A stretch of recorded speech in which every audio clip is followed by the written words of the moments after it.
My wife was cheating on me in our own house. Her shameless lover liked to swim in the pool while I was at work. So, I put a little surprise in the water. When he dove in, "My name is Adrian Cross, and let me tell you something about perfect lives. They're about as real as a $3 bill and twice as fake." Until 3 weeks ago, I was living what any red-blooded American would call the dream. Picture this: a gorgeous wife who could stop traffic just by walking to the mailbox, a house that would make your HOA president weep with envy, and a pool so pristine it could have been featured in Better Homes and Gardens. Hell, I worked my ass off for 15 years in construction management, clawing my way up from carrying lumber to running multi-million-dollar projects, just to afford that slice of suburban paradise. But you know what they say about dreams, right? Sometimes you wake up, and sometimes you get a bucket of ice-cold reality dumped right over your head. It was a Wednesday afternoon that changed everything, and I'm talking about one of those perfect October days where the sun's doing its thing without trying to fry you like bacon. I'd wrapped up early at the Morrison site, some fancy office complex downtown that was running ahead of schedule for once in my goddamn career, and figured I'd surprise Clara with an early homecoming. Maybe grab some steaks, fire up the grill, pretend we still gave a damn about each other's company. You know, married couple stuff. I pulled into our driveway at exactly 3:17 p.m. I remember because I checked my phone, thinking about how Clara wouldn't be home from her marketing job for another 2 hours. The house looked picture perfect as always, with those ridiculous flower boxes she insisted on, and the lawn I spent every weekend manicuring like some kind of suburban monk. But something felt off the moment I stepped out of my truck. The backyard gate was slightly open. Now, I'm the kind of guy who notices details. Comes with the territory when you're managing construction crews who'd screw up a two-piece jigsaw puzzle if you let them. That gate is always latched. Always. Clara's paranoid about neighborhood kids sneaking in, and honestly, so am I. We didn't shell out 40 grand for a pool just to become the unofficial community swimming hole. I walked around back, and that's when I saw them. Ripples. Not the gentle, barely, they're kind you get from a leaf falling or the pool cleaner doing its rounds. These were the real deal, the kind that come from something substantial moving through the water. Something human-sized. My stomach dropped faster than a concrete block. The pool deck told a story I didn't want to read. 2 towels draped over the wrought iron chairs like they owned the place. Not our usual navy blue ones, but these fancy striped numbers I'd never seen before. A wine bottle sat on the side table, expensive looking with a label in some foreign language, and next to it, 2 glasses with lipstick stains that made my blood run cold. Here's the thing about my wife Clara. She's a creature of habit. She wears the same MAC shade, Rebel, or some dramatic bullshit name, and has for the past 8 years. I know because I bought it for her enough times. But this lipstick? This was coral pink, the kind of color worn by someone trying way too hard to look younger than her actual age. I stood there like a complete moron, staring at those wine glasses while my brain tried to process what my eyes were showing me. The logical part of me, the part that calculates load-bearing weights and schedules concrete pours, was screaming that there had to be an explanation. Maybe Clara had a girlfriend over. Maybe it was her sister, though Linda lives 3 states away and drinks beer from the bottle like a trucker. But my gut? My gut was telling me a different story entirely. The water was still warm when I dipped my fingers in, which meant whoever had been swimming was long gone, but not by much. I walked the perimeter of the pool like some kind of detective, looking for more clues I definitely didn't want to find. A men's Rolex sat forgotten on the far side table, not the cheap kind you pick up at the mall, but the real deal that costs more than most people's cars. That's when the pieces started falling into place like dominoes in my head. Clara had been different lately. Not obviously different. She's too smart for that. But different in ways that a husband notices after 12 years of marriage. She'd started dressing sharper for work, trading her usual conservative business attire for outfits that showed off curves I'd forgotten she had. Her phone had become surgically attached to her hand, and she'd developed this annoying habit of taking calls in the other room, speaking in hushed tones like she was planning a surprise party or coordinating a goddamn heist. Working late had become her favorite phrase, rolling off her tongue with the practiced ease of someone who'd been using it a lot. Budget meetings, client presentations, strategy sessions. Always something that conveniently kept her away from home until after dinner, looking perfectly put together despite supposedly being stressed to the max. And the pool. Jesus, the pool should have been my first clue. For months, I'd been coming home to find it spotless, the chemical balance perfect, the pH levels exactly where they should be. I'd assumed Clara had finally gotten serious about maintenance, maybe hired a service without telling me. But Clara hates the pool. Always has. She complains it's too much work, too expensive to maintain, too cold even in summer. The woman hasn't voluntarily gone swimming in our own backyard in 3 years. Yet somehow, magically, it had been pristine every single day. I sank into one of those fancy deck chairs, not one of ours, I realized with growing dread, and stared at the evidence of my wife's betrayal floating in the water like some kind of twisted crime scene. The ripples had settled, but the damage was done. My perfect life had officially become a perfect lie, and I was the last idiot to figure it out. The worst part? I could practically hear Clara's voice in my head, practicing whatever bullshit story she'd feed me when she got home. Some tale about a coworker dropping by, maybe a last-minute client meeting that moved to our house because of scheduling conflicts. She'd look me right in the eye with those green eyes I fell in love with 15 years ago and lie through her perfectly straight teeth. But I'd seen the ripples now. I'd seen the towels, the wine, the lipstick that wasn't hers. Most importantly, I'd seen that Rolex, expensive and forgotten like the marriage vows we'd exchanged in front of 200 witnesses who probably saw this coming before I did. My pool, the one I'd dreamed about through years of 12-hour days and weekend overtime, the one I'd saved for and planned and sweated over, had become the stage for my wife's afternoon delight with some mystery asshole who could afford to leave a $5,000 watch lying around like pocket change. The betrayal hit me like a sledgehammer to the chest. But underneath the hurt was something else, something colder and more dangerous. As I sat there watching the sun reflect off water that would never look the same to me again, I realized that Clara had made one crucial mistake. She'd gotten sloppy. And if there's one thing I learned in 15 years of construction work, it's that when people get sloppy, everything eventually comes crashing down. The question was, did I want to be buried in the rubble, or did I want to be the one holding the wrecking ball?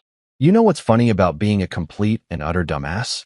You don't realize it until you're neck deep and stupid, looking back at all the neon signs you somehow missed while stumbling around in the dark. And brother, I missed more red flags than a colorblind traffic cop on his first day. For weeks after that pool discovery, I started paying attention like my life depended on it, which, considering the state of my marriage, it pretty much did. It's amazing what you notice when you actually open your eyes instead of sleepwalking through your own damn life, like some kind of suburban zombie. Clara had been pulling away from me so gradually that I'd convinced myself it was normal married couple stuff. You know, the whole growing apart bullshit they write about in those relationship articles nobody admits to reading. But looking back with 20/20 hindsight, it was like watching a slow-motion car crash where I was both the driver and the poor bastard standing in the road. The work stress excuse had been her go-to line for months. "Oh, Adrian, you wouldn't believe the pressure I'm under at the agency," she'd say, massaging her temples like she was carrying the weight of the advertising world on her shoulders. "Johnson's breathing down my neck about the Peterson account, and don't even get me started on the budget revisions." Here's the thing about Clara's job at Hartwell Marketing. It's about as high stress as a Sunday afternoon nap. The woman sells advertising space for local businesses, not nuclear weapons to foreign governments. Her biggest crisis is usually deciding whether to put the pizza joint's ad next to the dry cleaners in the weekly mailer. But suddenly, she was acting like she was running campaigns for Fortune 500 companies and carrying classified documents in her purse. And sweet Jesus, had she started dressing differently. My wife used to roll out of bed looking like she'd rather be anywhere else, throwing on whatever blouse wasn't wrinkled and calling it a day. Conservative, professional, boring as watching paint dry. That was Clara's work wardrobe for 12 years. But somewhere around August, she'd apparently discovered that clothes could actually fit her body instead of just covering it up like some kind of fabric tent. The skirts got shorter. The blouses got tighter. The heels got higher. She started spending an extra hour in front of the bathroom mirror every morning, doing things with makeup I didn't even know were possible. I'm talking about contouring and highlighting and God knows what else. Turning her face into some kind of art project that probably required a degree to understand.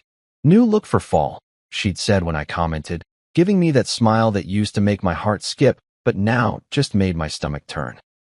Jenny from accounting recommended this YouTube channel. You should try updating your wardrobe too, honey. Honey. She'd started calling me honey again after years of Adrian or nothing at all. Should have been a good sign, right? Wrong. It was the kind of honey you pour on poison to make it go down easier. The phone situation was what really should have tipped me off if I hadn't been walking around with my head up my ass like some kind of ostrich in denial. Clara had always been one of those people who forgot their phone existed half the time. She'd leave it charging in the bedroom, miss calls for hours, and generally treat it like an expensive paperweight. But suddenly, it was glued to her hand like some kind of technological growth. She'd get texts during dinner and actually check them, something that would have been unthinkable 6 months earlier. Her phone had gone from sitting face up on every surface to being clutched protectively against her chest or stuffed deep in her purse where nobody could accidentally see the screen. And the calls. Dear God, the calls. They started happening around 9 p.m., right after we'd settled in to watch whatever mindless TV show was supposed to pass for entertainment. Clara would glance at her phone, frown like she was receiving urgent communications from the Pentagon, and excuse herself to take this in the kitchen. Then I'd hear her voice through the walls, soft and musical in a way it hadn't been with me in years.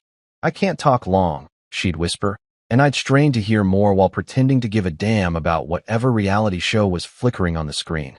No, he's right here. I know. Tomorrow, okay? Same time. When I asked who was calling so late, she'd wave it off with practiced casualness. Oh, just Mom. You know how she gets when she can't sleep. Or Linda's having issues with Dave again. Or work stuff. You wouldn't find it interesting. Right. Because Clara's mother, who goes to bed at 8 p.m. sharp every night like she's got military-grade discipline, was suddenly developing insomnia. And Linda, who'd rather eat glass than discuss her marriage problems with anyone, was apparently turning into Dr. Phil and seeking relationship advice from her sister. But the real kicker, the thing that should have had me calling divorce lawyers instead of making excuses, was what I started noticing about our pool. Every single day, I'd come home from work, usually around 6, sometimes earlier if the crew was ahead of schedule, and that pool would be absolutely perfect. Not just clean, but magazine cover perfect. The chemical levels balanced like someone had a PhD in pool maintenance, the skimmer baskets empty, the deck furniture arranged just so. Now, I'm not an idiot. I know pool maintenance. I've been taking care of that water feature for 5 years, and it's work. Real work. You've got to test the chlorine levels, adjust the pH, clean the skimmers, vacuum the bottom, brush the walls. It's a whole production that takes a couple hours minimum if you want to do it right. Clara hates the pool. Did I mention that? Because it bears repeating. The woman has complained about that pool since the day we had it installed. Too much work, too expensive, too time-consuming, too everything. She hasn't willingly gone swimming in our own backyard since Obama was president. She treats pool maintenance like it's hazardous waste disposal, complete with complaints and dramatic sighing. Yet somehow, magically, it had been pristine every day for months. Did you hire a pool service? I asked one evening, genuinely curious how our pool had achieved such impossible perfection. Clara barely looked up from her phone. What? Oh no, I've just been keeping up with it better. You're always so busy with work. I figured I should help out more. Help out more. Right. The woman who'd rather stick her hand in a blender than touch pool chemicals had suddenly developed a passion for aquatic maintenance. The lies were piling up like snow in a blizzard, and I was the moron standing in the middle of it pretending it was just a light dusting. Then there were the working late sessions that became as regular as clockwork. Every Tuesday and Thursday, sometimes Wednesdays too, Clara would text me around 4 p.m. with the same basic message. Budget meeting running long, don't wait up for dinner. Or client presentation needs tweaking, might be here until 8. Or my personal favorite, strategy session with the team. You know how these things go. Except I didn't know how these things went, because Clara had never mentioned strategy sessions in 12 years of marriage. Her job was about as strategic as choosing between regular or diet soda for the office break room. And when she'd finally come home, she'd look like she'd spent the day at a spa instead of grinding through overtime at a third-rate marketing agency. Hair perfect, makeup fresh, clothes unwrinkled like she'd just gotten dressed instead of wearing them for 12 hours straight. How was the meeting? I'd ask, because apparently I'm a glutton for punishment.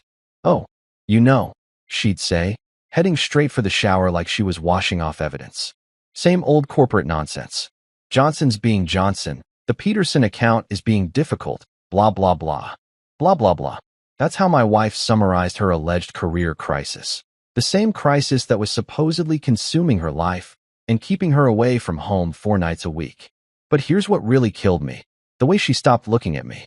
Not just the quick glances or distracted nods. I'm talking about really looking. For years, Clara would catch my eye across the room and smile, or steal glances during dinner, or just study my face while we watched TV like she was memorizing it for a test. That stopped completely. Now when I walked into a room, her eyes would slide past me like I was furniture. Expensive, familiar furniture that she was tired of looking at. When we talked, she'd focus on her phone, or the TV, or the fascinating pattern on our kitchen wallpaper, anywhere but my face. It's amazing how invisible you can feel in your own house when the person who's supposed to love you most starts treating you like background noise. The night everything crystallized was a Thursday in late October. Clara came home at 9:30 p.m., claiming another emergency strategy session, looking like she'd stepped off the pages of a fashion magazine. She breezed through the kitchen, kissed my forehead like I was her elderly uncle, and announced she was going to wash the day off. I followed her upstairs and watched her peel off clothes that smelled like cologne I didn't recognize, humming some tune under her breath that she definitely hadn't been humming when she left that morning. "Good meeting?" I asked. She said, not really listening. "Productive." That's when I knew for absolute certain that my wife was cheating on me, and I was the last poor bastard on earth to figure it out. The signs hadn't been subtle. They'd been screaming at me like a smoke detector with dying batteries, and I'd been too comfortable, too trusting, too goddamn naive to pay attention. Well, I was paying attention now, and somebody was about to pay the price. You can suspect your wife is cheating all you want, but there's a world of difference between suspicion and cold, hard, kick-you-in-the-teeth reality. It's like the difference between thinking you might have cancer and actually getting the test results back with a big fat, malignant stamped across the top. Until that moment, you can still live in denial, pretending everything's going to work out fine. Well, my test results came back positive, and the diagnosis was about as ugly as they come. I'd been wrestling with what to do about my growing certainty that Clara was playing house with someone else. Part of me, the rational, adult part that pays taxes and remembers to change the oil in my truck, kept insisting I should just confront her like a grown-up. Sit her down, lay out my concerns, have one of those mature conversations that marriage counselors are always yapping about on daytime TV. But there was another part of me, the part that had been burned before by trusting people who didn't deserve it, that wanted proof. Real, undeniable, photographic evidence that would hold up in divorce court and make sure Clara couldn't gaslight me into thinking I was the crazy one. So I did what any self-respecting suspicious husband would do. I decided to play hooky and catch my cheating wife in the act. The plan was simple, which in my experience means it was either brilliant or completely stupid, with no middle ground. I'd leave for work Thursday morning like normal, drive to the coffee shop about a mile from our house, and wait until Clara's car pulled out of the driveway. Then I'd circle back, park down the street where I could see our house, but wouldn't be obvious to anyone driving by, and settle in for what I hoped would be the most boring surveillance operation in history. Spoiler alert, it wasn't boring. Thursday morning started like any other day in suburban hell. Clara was up at 6:30, going through her elaborate beauty routine that had somehow expanded from 20 minutes to an hour and a half over the past few months. I made coffee, pretended to read the sports section, and listened to her moving around upstairs like she was preparing for a photo shoot instead of another day selling ad space to local businesses. "Big presentation today?" I asked when she came downstairs looking like she'd stepped out of a magazine spread. "You know how it is," she said, not quite meeting my eyes while she grabbed her purse and checked her reflection in the hallway mirror for the 15th time. "Peterson account is being demanding, and Johnson wants everything perfect." Right. The mysterious Peterson account that had supposedly been causing problems for months, but somehow never got resolved. At this point, I was pretty sure Peterson was either the most indecisive client in advertising history or a complete figment of Clara's imagination. "Well, knock him dead, honey," I said, injecting just enough fake enthusiasm to sound believable. She kissed my cheek, a quick, distracted peck that felt about as passionate as a handshake, and headed for the garage. I waited exactly 3 minutes after hearing her car pull out, then grabbed my keys and headed for my truck. The coffee shop was perfect for phase 1 of Operation Catch My Cheating Wife. It had big windows facing the street, decent Wi-Fi, and coffee strong enough to keep me alert through what could potentially be a very long morning. I positioned myself at a corner table where I could see the intersection that led to our neighborhood and settled in with a large black coffee and a newspaper I had no intention of reading. Clara's silver Honda passed by at exactly 8:15 a.m., right on schedule. She was probably heading to work like a normal person, ready to put in an honest day's effort selling advertising space, and definitely not planning to sneak back home for an afternoon rendezvous with her mystery lover. Or not. At 9:30 a.m., that same silver Honda came cruising back through the intersection, moving slow like someone who was making sure the coast was clear. I watched it disappear toward our neighborhood and felt my stomach drop into my work boots. Time for phase 2. I drove back to our street but parked 4 houses down, behind a massive oak tree that provided perfect cover while still giving me a clear view of our driveway. Our neighbor Mrs. Henderson was notorious for knowing everyone's business, so I pulled out my phone and pretended to be having an important work conversation while I watched our house like a hawk. At exactly 9:40 a.m., a silver SUV that definitely wasn't Clara's Honda turned into our driveway. My heart started pounding like I'd just sprinted up a flight of stairs carrying a bag of concrete. This was it. This was the moment of truth, the instant when my suspicions would either be confirmed or proven wrong. Part of me was still hoping I'd been paranoid, that this was all some massive misunderstanding that we'd laugh about later. That hope died the second the SUV's door opened. Out stepped the most stereotypical piece of shit I'd ever seen in my life. This guy looked like he'd been ordered from a catalog called Generic Douchebag Weekly.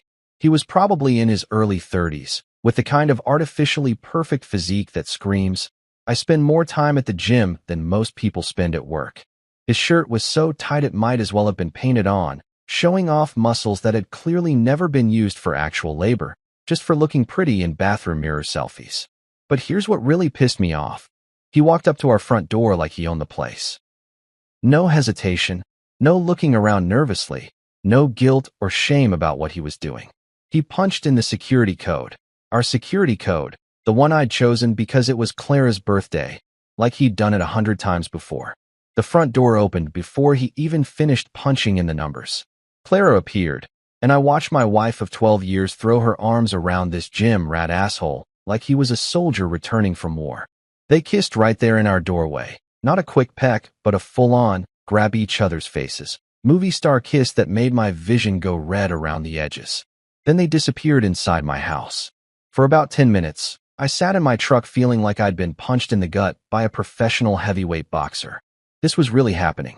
My wife really was cheating on me. In our home, probably in our bed, with some muscle-bound jackass who looked like he bought his personality at the same place he got his protein powder. But the real show was just getting started. At 9:52 a.m., they came out the back door onto our deck. Clara was wearing a bikini I'd never seen before, red, tiny, and expensive looking. The kind of bikini worn by women who want to be noticed, not by wives who are supposedly stressed about budget meetings and client presentations. And Mr. Wonderful? He'd stripped down to swim trunks that probably cost more than I make in a day, showing off abs that looked like they'd been carved by Michelangelo himself. He was carrying a bottle of wine, the same expensive foreign shit I'd seen by the pool weeks earlier, and acting like he was starring in his own personal music video. But here's the part that made my blood pressure spike into the danger zone. He dove into my pool like he owned it. My pool. The one I'd saved for, planned for, sweated over.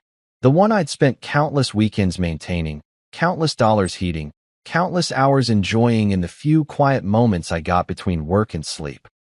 This steroid-enhanced pretty boy was doing laps in my water like it was his personal Olympic training facility. Clara slipped in after him, and I watched them splash around like teenagers at summer camp. They were laughing, splashing, swimming up to each other for underwater kisses that made me want to vomit all over Mrs. Henderson's perfectly manicured lawn. The worst part? They looked happy. Not just satisfied or lustful, but genuinely happy in a way Clara and I hadn't looked in years. She was animated, playful, younger somehow, Like this asshole had found a remote control to her personality and cranked up the brightness to maximum. I sat there for another hour, watching them turn my backyard into their personal paradise. They drank my wine, used my towels, lounged in my chairs, and treated my property like their own private resort. At one point, the musclehead got out to answer his phone, and I got a good look at his face. Damien Holt. I remembered him now. Some fitness trainer who'd been at Clara's office Christmas party last year. He'd spent the whole evening flexing his way through conversations and hitting on anything in a skirt, including my wife. I'd written him off as harmless, just another gym rat with more muscles than brains. Apparently, I'd been wrong about the harmless part. When they finally went back inside around noon, I started my truck and drove to the job site in a daze. I spent the rest of the day barking orders at my crew and trying to pretend my world hadn't just exploded like a faulty demolition charge. That night, Clara came home at exactly 6 p.m., looking perfectly normal and completely innocent. She kissed my forehead, asked about my day, and started making dinner like she was auditioning for Wife of the Year instead of Adulteress of the Century. "How was work?" she asked, stirring something on the stove. "Fine," I said, watching her perform this domestic charade. "How about you? Productive meetings?" "Oh, she said with a dismissive wave. "Same old Peterson account drama. Nothing too exciting. Nothing too exciting. Right. Just an afternoon of playing house with her personal trainer in our backyard while I was supposed to be safely at work, none the wiser. But I was wiser now. I'd seen the enemy, and he had abs of steel and the brains of a goldfish. More importantly, I'd seen enough to know that this wasn't just an affair. This was a complete betrayal of everything we'd built together, carried out in my own home with my own stuff, while I worked my ass off to pay for it all. Damien Holt thought he was living the dream, swimming in my pool and screwing my wife, while I was out earning the money that made it all possible. He had no idea that his dream was about to become a nightmare. Here's what 15 years in construction teaches you.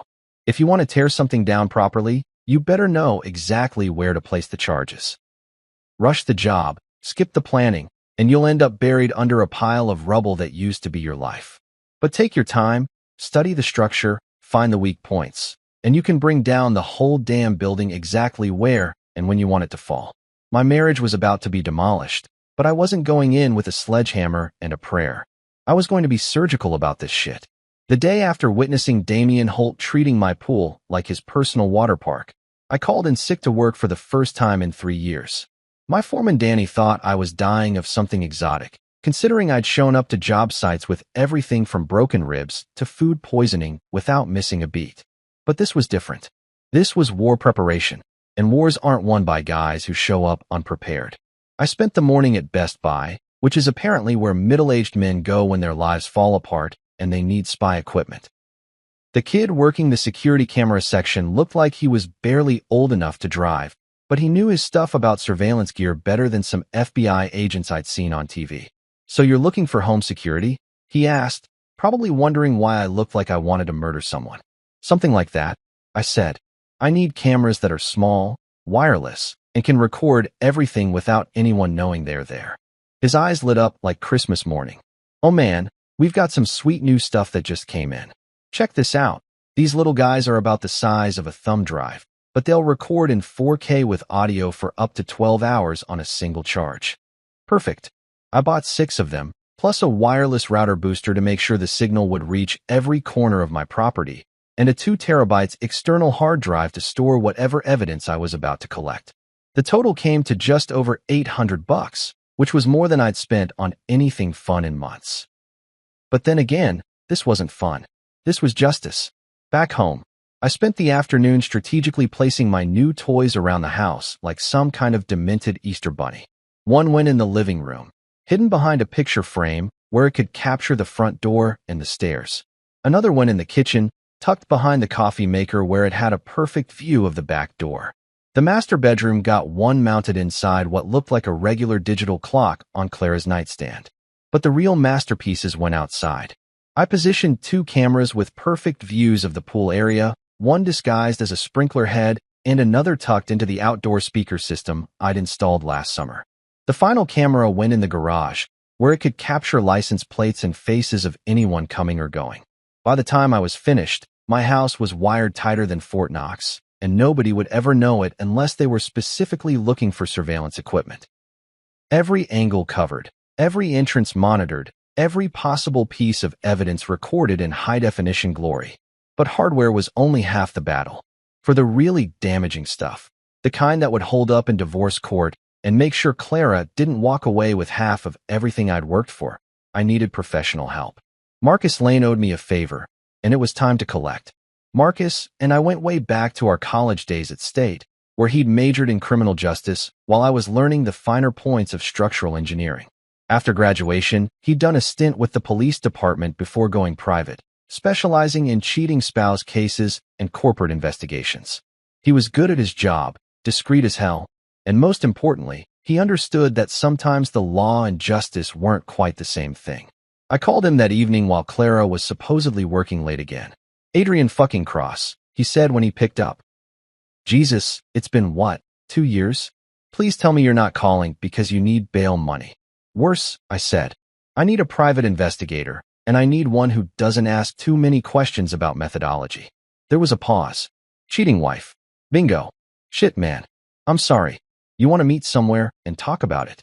We met at Murphy's Tavern on the south side of town, the kind of blue-collar dive where nobody gave a damn about your personal problems as long as you kept buying drinks and didn't start any fights. Marcus looked exactly the same as he had in college. Tall, lean, with the kind of eyes that missed absolutely nothing. He'd always been good at reading people, which made him hell to play poker against and perfect for catching cheaters.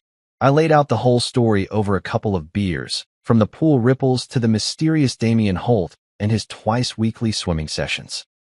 Marcus listened without interrupting, occasionally nodding or making notes in a small notebook he'd pulled from his jacket pocket. "So you've got the guy's name and you've seen them together," he said when I finished. "That's a good start, but it's not enough for what you're probably going to need in court. Judges these days want documentation, photos, videos, financial records, communication logs. The works. That's where you come in." "Damn right it is." He finished his beer and signaled for another round. "Here's what I'm thinking. You've got your house wired up, which is smart, but we need more than just footage of them playing house in your pool. We need to establish a pattern, document the affair over time, and most importantly, we need to follow the money trail."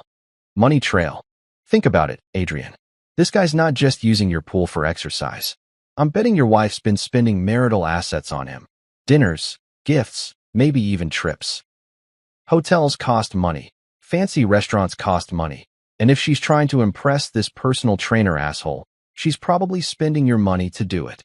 That hit me like a punch to the gut. I'd been so focused on the emotional betrayal that I hadn't even considered the financial angle. But Marcus was right. Clara had access to our joint accounts, our credit cards, our savings. For all I knew, I'd been bankrolling my own humiliation for months. "We need to get into her phone," Marcus continued. "Text messages, call logs, photo galleries. All the good stuff that'll prove this isn't just a one-time thing. We need bank records, credit card statements, anything that shows a pattern of spending on this relationship. How do we do that without breaking about 15 different laws?" Marcus smiled, and it wasn't a particularly nice smile. "Let me worry about the legal technicalities. You just focus on getting me access when the opportunity presents itself." Over the next hour, we hammered out a plan that would have made military strategists proud. Marcus would handle the financial investigation and background check on Damien Holt, while I focused on gathering video evidence and looking for opportunities to access Clara's phone. We'd meet weekly to compare notes and adjust our strategy based on what we discovered. "One more thing," Marcus said as we were getting ready to leave. "You need to be prepared for what we might find. Sometimes the evidence is worse than the suspicions, and sometimes people surprise you with just how low they're willing to go. Worse how? Could be other guys. Could be money you didn't know about. Could be that this has been going on a lot longer than you think." He put his hand on my shoulder. "I've seen marriages that looked solid from the outside turn out to be complete shams. Just be ready for anything, okay?" That night, I lay in bed next to Clara, listening to her breathe and wondering how many lies I was going to uncover in the next few weeks. She was sleeping peacefully, probably dreaming about her muscle-bound boyfriend and their afternoon pool parties, completely unaware that her husband was about to turn into her worst nightmare. The cameras were recording. The investigation was underway, and somewhere in the digital ether, the evidence that would destroy my marriage was piling up one pixel at a time. Clara had been playing games with my life for months, thinking she was smarter than the blue-collar construction worker who was too busy working to notice what was happening in his own backyard. She'd gotten comfortable, sloppy, overconfident in her ability to manage two relationships without getting caught. But she'd made one crucial mistake. She'd underestimated me. I might not have a college degree in criminal justice or a fancy office downtown, but I knew how to plan a project from start to finish. I knew how to manage timelines, coordinate resources, and execute complex operations under pressure. Most importantly, I knew how to tear things down so completely that there was nothing left but empty space and regret. Phase 1 was complete. The surveillance network was operational, Marcus was on the case, and my cheating wife had no idea that her perfect little affair was about to become the most expensive mistake she'd ever made. Now came the fun part. Watching her world crumble in real time while she smiled and lied to my face every single day. Construction workers know how to build things, but we also know how to demolish them. And Clara's house of lies was about to come down harder than a condemned building in an earthquake zone. The only question was whether she'd see it coming before the roof caved in on her perfectly sculpted head. You know what they say about revenge being a dish best served cold? Well, whoever came up with that saying obviously never had to deal with a cheating wife and her muscle-bound boy toy, turning their backyard into a goddamn love nest.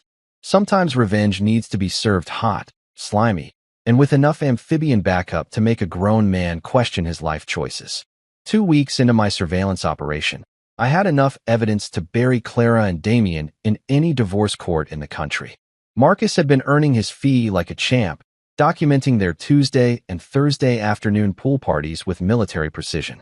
We had timestamps, photographs, video footage, and even audio recordings of their pillow talk that would make a porn director blush. But here's the thing about evidence. It's great for lawyers and judges, but it doesn't do jack shit for the burning rage that was eating me alive from the inside out. Every night, I'd lie in bed next to my cheating wife, listening to her fake sleep while she probably fantasized about her next underwater wrestling match with Captain Protein Powder. Every morning, I'd kiss her goodbye and watch her drive off to work, knowing damn well she was planning another afternoon of adultery in my own backyard. I needed more than evidence. I needed satisfaction. I needed to see the look on Damien's face when his perfect little fantasy turned into a nightmare. I needed him to understand that actions have consequences, and sometimes those consequences come with teeth and a really bad attitude. That's when inspiration struck, courtesy of my nephew Tyler and his 5th grade science project. Tyler had been raising bullfrog tadpoles for the past month, watching them grow from little black dots into proper frogs in a big aquarium tank in his bedroom. His mom, my sister Jenny, had been complaining about the smell and the noise for weeks, begging someone to take them off her hands before she accidentally flushed the whole ecosystem down the toilet. I volunteered to solve her problem. "Uncle Adrian, you sure you want these things?" Tyler asked as we loaded the tank into my truck. "They're kind of gross, and they make this weird chirping noise at night." "Trust me, kid. I've got the perfect pond for them." Of course, I didn't have a pond. But I had something better, a heated, chlorinated swimming pool that was about to become an amphibian paradise. The plan was beautiful in its simplicity.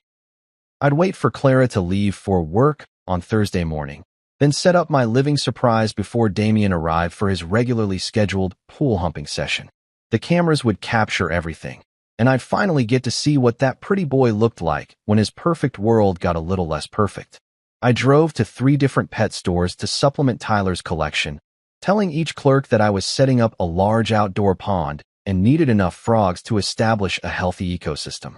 By the time I was finished shopping, I had 2 massive aquarium tanks full of bullfrog tadpoles, 6 adult bullfrogs the size of dinner plates, and about 50 smaller frogs that the last pet store owner was practically giving away because they were too aggressive for most customers. Perfect. Aggressive was exactly what I was looking for. Thursday morning played out like every other day in suburban hell.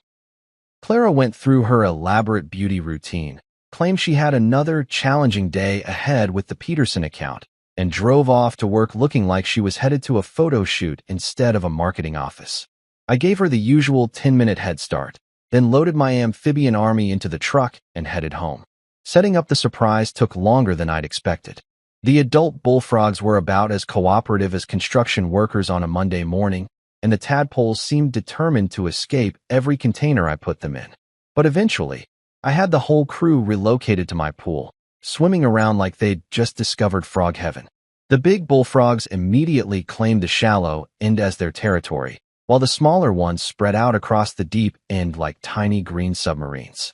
The tadpoles were everywhere, turning the crystal-clear water into a writhing mass of aquatic life that looked like something out of a nature documentary gone wrong.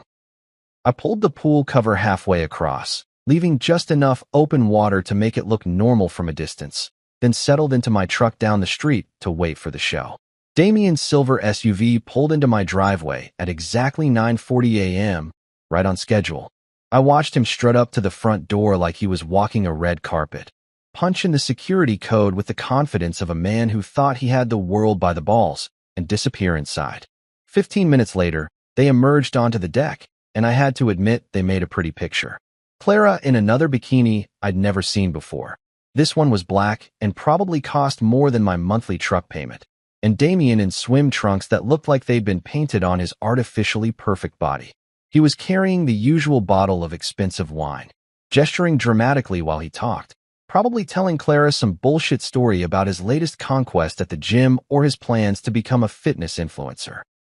Whatever he was saying, it was making her laugh in that musical way that used to be reserved for me, back when I was stupid enough to think I was the only man in her life.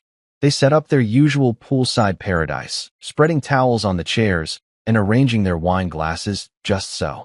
Damien was showing off for Clara, flexing and posing like a peacock in mating season, completely oblivious to the fact that his private performance was about to have a very unexpected audience. Finally, the moment I'd been waiting for arrived. Damien walked to the edge of the pool, pulled back the cover with a flourish, and dove in without bothering to check the water first. The scream that came out of that man's mouth when he surfaced was worth every penny I'd spent on amphibian relocation services. Picture this. A grown man, supposedly the pinnacle of masculine fitness, bursting out of the water like he'd been electrocuted, with 3 bullfrogs clinging to his chest and about a dozen tadpoles stuck to his back. The look on his face was pure terror, like he'd just discovered that my pool was actually a portal to some frog-infested dimension of hell. He tried to swim to the ladder, but every stroke brought him into contact with more frogs, and each new encounter sent him into fresh hysterics. The big bullfrogs seemed to think he was playing some kind of game, following him around the pool and croaking encouragement while he flailed around like a drowning man. Clara was screaming too, but not in fear, in complete mortification. She was standing at the edge of the pool, trying to help her lover escape from his amphibian nightmare, while wearing an expression that suggested this was not how she'd planned to spend her Thursday afternoon. Damien finally made it to the ladder, but his grand exit was ruined when he slipped on a particularly large bullfrog that had taken up residence on the pool deck. He went down hard, landing on his perfectly sculpted ass while a chorus of frogs serenaded his humiliation. The best part? He was naked. Somewhere in his panic, he'd lost his expensive swim trunks to the murky depths of my frog-infested pool, and now he was scrambling around my deck like a hairless, terrified baboon, trying to cover himself while avoiding the amphibian army that had claimed his territory. Clara was trying to help, throwing him a towel while keeping her distance from the frogs, but even she couldn't maintain her composure in the face of such complete chaos. The sophisticated, confident woman who'd been lying to my face for months looked like a suburban mom dealing with a toddler's meltdown at the grocery store. It took them 20 minutes to clear the pool area, with Damien wrapped in towels and limping toward the house, while Clara gathered their belongings and tried to salvage some dignity from the situation. They never did find his swim trunks, which meant he had to make his escape wearing nothing but my wife's beach towel and whatever remained of his shattered ego. From my truck down the street, I recorded every glorious second of their humiliation, watching through my camera as 2 people who thought they were untouchable learned that sometimes the universe has a sense of humor about adultery. But this was just the opening act. Phase 1 was about embarrassment, about showing them that their perfect little affair wasn't as secure as they thought. It was about planting the seed of doubt, making them wonder if maybe they weren't as clever as they believed. The real fun was still to come. As I drove back to the job site, I couldn't stop grinning. For the first time in months, I felt like I had some control over my own life. Clara and Damien had been playing their little game in my house, with my stuff on my time. They'd been treating me like a fool who was too stupid to notice what was happening right under his nose. Well, now they knew I was paying attention. And if they thought a few frogs were bad, they had no idea what was coming next. After all, construction workers don't just know how to build things and tear them down. We also know how to make life really, really uncomfortable for people who piss us off. Phase 2 was going to be legendary. If you think frogs are scary, wait until you meet their bigger, scallier cousins who have absolutely zero sense of humor and a serious attitude problem. The frog incident had been a beautiful warm-up act, but it wasn't quite the knockout punch I'd been hoping for. Sure, Damien had screamed like a little girl and lost his designer swim trunks to the murky depths of amphibian hell, but the bastard came back the following Tuesday like nothing had happened. Apparently, getting sexually assaulted by a gang of bullfrogs wasn't enough to keep him away from my wife and my pool. Some people just don't learn the easy way. I spent the weekend thinking about escalation. In construction, when a gentle nudge doesn't work, you bring out the bigger tools. When a standard hammer won't drive the nail, you upgrade to a sledgehammer. When frogs don't send the message, you call on the reptiles. Marcus thought I was losing my damn mind when I explained Phase 2 over beers at Murphy's Tavern. Let me get this straight, he said, looking at me like I'd just announced my plans to join the circus. You want to put snakes in your pool? Not just snakes, I corrected him. Snakes, snapping turtles, and maybe a small alligator if I can find one that won't actually kill anybody. I'm going for psychological warfare here, not first-degree murder. Adrian, that's fucking insane. What if something goes wrong? What if one of these things actually hurts someone? Then maybe they'll think twice before using my pool as their personal love nest, I said, finishing my beer. Besides, I'm not talking about venomous snakes or full-grown gators. Just enough reptilian backup to make Captain Protein Powder question his life choices. Marcus shook his head, but pulled out his notebook anyway. Okay, assuming I can talk you out of this completely Bats hit plan, what's your timeline? Thursday morning. Same routine as last week, except instead of frogs, our boy Damien gets to meet some new friends who are a little less cuddly and a lot more bitey. The problem with escalating from frogs to reptiles was finding suppliers who wouldn't ask too many questions about why a construction worker needed an emergency shipment of non-venomous snakes and baby alligators. Turns out, the exotic pet trade is alive and well in America, and if you know where to look, you can get pretty much anything delivered to your doorstep with minimal paperwork and maximum plausible deniability. I started with Reptile World, a sketchy-looking pet store on the edge of town that specialized in animals most people wouldn't want within 50 miles of their house. The owner, a guy named Snake Mike who lived up to his nickname in every possible way, didn't even blink when I explained my pond ecosystem project.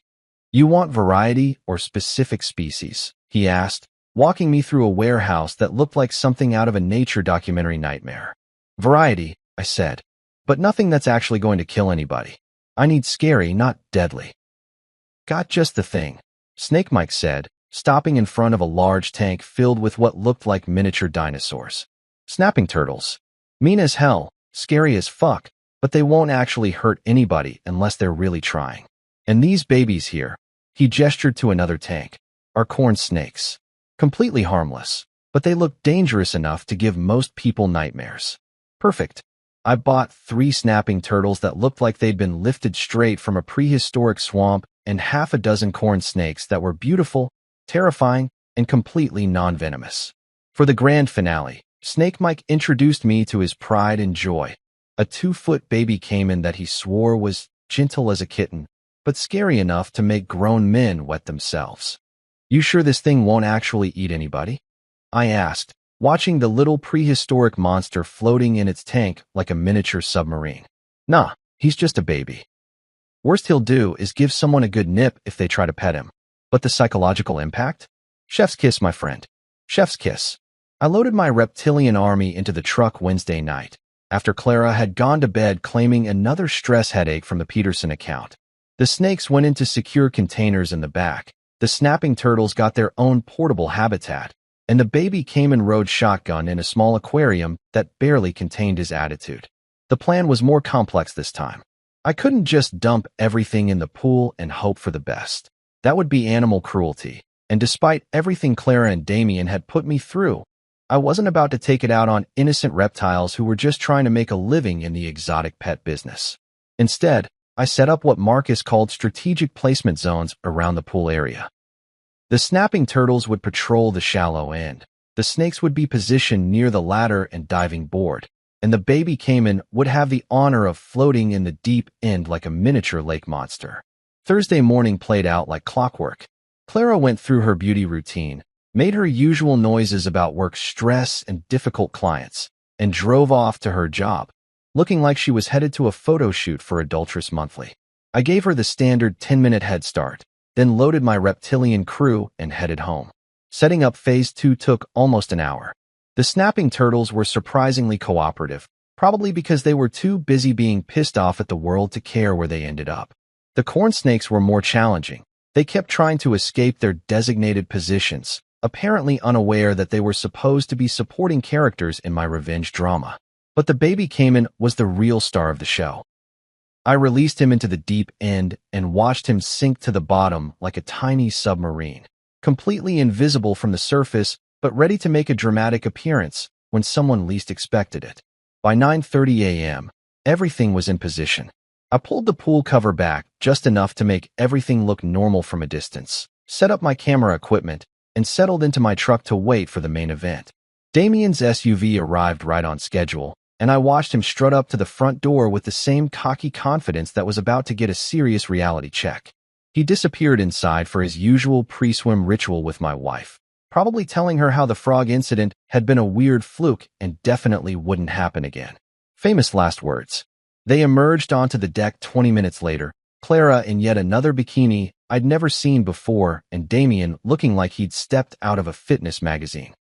He was being extra macho this time, probably trying to prove that a few frogs hadn't damaged his masculine credentials. "Don't worry, babe," I could hear him saying as they set up their poolside paradise. It was probably just some kind of seasonal thing. Frogs migrate, or whatever. Today's going to be perfect. He walked to the edge of the pool, pulled back the cover with a flourish, and dove in without checking the water first. Again, some people really don't learn. The scream that came out of Damien's mouth when he surfaced next to a snapping turtle made the frog incident sound like a church choir. But the real magic happened when he tried to swim to the ladder and came face to face with 6 corn snakes who had apparently decided that pool time was their time too. I've never seen a grown man move so fast through water. Damien was doing some kind of hybrid freestyle panic stroke, trying to avoid the turtles while simultaneously staying away from the snakes, all while Clara screamed encouragement from the deck. But the piece de resistance came when he finally reached the deep end and the baby caiman decided to make his grand entrance. 1 second Damien was gasping for air, thinking he'd found a safe zone, and the next second he was staring into the prehistoric eyes of a miniature dinosaur that looked like it had crawled out of his worst nightmare. The sound he made wasn't even human. It was pure, primal terror, the kind of noise early humans probably made when they first encountered saber-toothed tigers. He launched himself out of that pool like he'd been shot from a cannon, landed hard on the deck, and immediately started crawling toward the house on his hands and knees while a turtle followed him like a slow-motion predator. Clara was in full panic mode, trying to help her traumatized lover while avoiding the reptilian army that had taken over her afternoon paradise. She was screaming something about calling animal control, but Damien was too busy having what looked like a full-scale nervous breakdown to respond. The best part was watching him try to stand up, only to slip on the wet deck and fall backward into the flower bed, where he lay twitching like he'd been electrocuted while a corn snake slithered past his head. It took them 45 minutes to clear the area this time, with Damien wrapped in towels and shaking like a chihuahua in a thunderstorm, while Clara tried to figure out how to explain this to someone, anyone, who might believe her. From my truck, I recorded every second of their reptilian nightmare, watching 2 people who thought they were living their best life learn that sometimes karma comes with scales and an attitude problem. Phase 2 was complete, and Damien Holt had officially learned that my pool wasn't the safe haven he'd thought it was. But we were just getting started. There's a fine line between revenge and stupid, and apparently I was dancing on it like a drunk college kid at a fraternity party. The reptile incident had been spectacular. Damien screaming like a horror movie victim, while a baby came and gave him nightmares he'd remember for the rest of his artificially enhanced life. But it had also been reckless as hell. Marcus had made that crystal clear when he called me Friday morning, his voice carrying the kind of barely controlled panic usually reserved for construction foremen who'd just watched someone fall off scaffolding. "Adrian, what the fuck were you thinking?" he said without bothering with pleasantries. "Snakes? A goddamn alligator? Are you trying to go to prison for aggravated assault with a deadly reptile?" "It's a caiman, not an alligator," I corrected, which probably wasn't the point he wanted me to focus on. "And it's just a baby. Snake Mike said it was harmless." "Snake Mike? Jesus Christ. Adrian, you're taking legal advice from a guy named Snake Mike? That's like getting financial planning tips from a bookie." He had a point. When you're getting your moral compass calibrated by exotic pet dealers, and your legal strategy involves terrorizing people with prehistoric animals, it might be time to consult someone with an actual law degree and a functioning understanding of the justice system. That's when I remembered Judge Richard Callahan. Dick Callahan had been my mentor back when I was trying to figure out how to turn my construction business from a one-man operation into something resembling a legitimate company. We'd met through the Chamber of Commerce about 8 years ago when I was bidding on my first major commercial project and had absolutely no idea how to navigate the legal minefield of government contracts. Dick had taken me under his wing, explaining the difference between proper business practices and the kind of shortcuts that land you in federal court with your dick in your hand, and a very expensive lawyer trying to explain why your ignorance shouldn't be considered criminal intent. He'd retired from the bench 2 years ago, but he still practiced law part-time and occasionally dispensed wisdom to idiots like me who thought they were smarter than the legal system. More importantly, he understood that sometimes the law and justice weren't exactly the same thing, and that good people occasionally needed to bend the rules to get the outcomes they deserved. I called him Saturday morning, after Clara had left for another mysterious client meeting that probably involved Damien and whatever therapy he needed to recover from his recent aquatic traumas. "Adrian Cross," Dick said when he picked up, his voice carrying that judicial authority that made you want to confess your sins whether you'd committed any or not. "I heard through the grapevine that you might be having some personal difficulties." The grapevine in a town our size was more like a high-speed information superhighway, and I wasn't surprised that word of my domestic troubles had reached the retired judge who still played poker with half the lawyers in the county. "You could say that," I said. "My wife's cheating on me, and I'm not handling it with the maturity and grace that the situation probably deserves." Dick chuckled, a sound that somehow managed to be both sympathetic and slightly ominous. "Why don't you come by the house this afternoon? Sounds like we need to have a conversation that's better suited for bourbon than telephone calls." Dick's house was everything you'd expect from a retired judge who'd spent 30 years listening to the worst of human nature and somehow maintained his faith in the justice system. It was elegant without being showy, traditional without being stuffy, and filled with the kind of expensive furniture that whispered rather than shouted about success. He met me at the door with 2 glasses of what looked like whiskey aged longer than most of my employees had been alive, and we settled into leather chairs in his study that probably cost more than my truck. "So," he said, settling back with the kind of comfortable authority that made you understand why lawyers charged so much just to sit in the same room with him. "Tell me about this wife of yours, and whatever poor bastard she's decided to torture you with." I laid out the whole story, from the pool ripples to the hidden cameras to my recent experiments in aquatic biological warfare. Dick listened without interrupting, occasionally nodding or raising an eyebrow when I got to the more creative aspects of my revenge campaign. When I finished, he was quiet for a long moment, staring into his bourbon like it might contain the secrets of the universe, or at least some guidance for dealing with idiots who thought snakes were appropriate legal tools. "Well," he finally said, "you've certainly managed to escalate this situation in ways that would impress a military strategist and terrify a criminal defense attorney. Is that good or bad? That depends entirely on what you're trying to accomplish and how much of your freedom you're willing to risk to accomplish it." He took a sip of bourbon and fixed me with the kind of stare that had probably convinced countless defendants to reconsider their testimony. "Adrian, I'm going to ask you a question, and I want you to think carefully before you answer. What do you actually want out of this situation?" "I want them to pay for what they've done to me." "That's not an answer. That's an emotion. What do you want?" Do you want your marriage back? Do you want a divorce that leaves you financially whole? Do you want revenge? Do you want justice? Because those are four very different goals that require four very different strategies. I thought about it while the bourbon burned its way down my throat, and Dick waited with the infinite patience of someone who'd spent decades listening to people work through the worst decisions of their lives. I want her to lose, I finally said. I want her to understand that there are consequences for lying and cheating and treating me like I'm too stupid to notice what's happening in my own house. I want that muscle-bound asshole to disappear from my life permanently. And I want to walk away from this with my dignity and my assets intact. Dick nodded like I'd just given the right answer to a particularly difficult legal question. Those are reasonable goals, achievable goals. But the methods you've been using are going to land you in jail, cost you everything you're trying to protect, and probably get you sued by every animal rights organization in the state. So what do you suggest? Patience, planning, and a strategy that focuses on legal outcomes rather than personal satisfaction. He refilled our glasses and leaned back in his chair. Adrian, you've got evidence of adultery, you've got financial resources they don't know about, and you've got the element of surprise.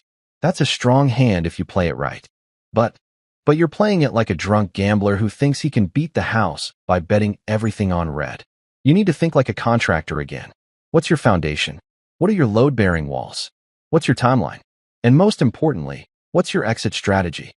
Over the next 2 hours, Dick walked me through what he called strategic divorce planning. It was like getting a masterclass in legal warfare from someone who'd spent 3 decades watching people destroy their lives through poor decision-making and emotional stupidity. The cameras are good, he said, making notes in a leather-bound journal. The financial investigation Marcus is doing is excellent. But the animal incidents need to stop immediately. You're giving them ammunition to use against you in court, and judges don't look kindly on husbands who terrorize their wives' lovers with exotic pets. Even if the wives' lovers deserve it, especially if they deserve it. The law isn't about what people deserve, Adrian. It's about what you can prove and what you can get away with legally. He explained how divorce proceedings actually worked in our state, the difference between fault and no-fault divorces, and how adultery evidence could be leveraged to protect assets and secure favorable settlements. It was like learning a new language, except instead of ordering dinner in French, I was learning how to financially destroy someone in legalese. The key, Dick said, is documentation, patience, and making sure that when this all comes to light, you're the sympathetic victim rather than the crazy husband who's been staging animal attacks in his backyard. So no more reptiles? No more reptiles.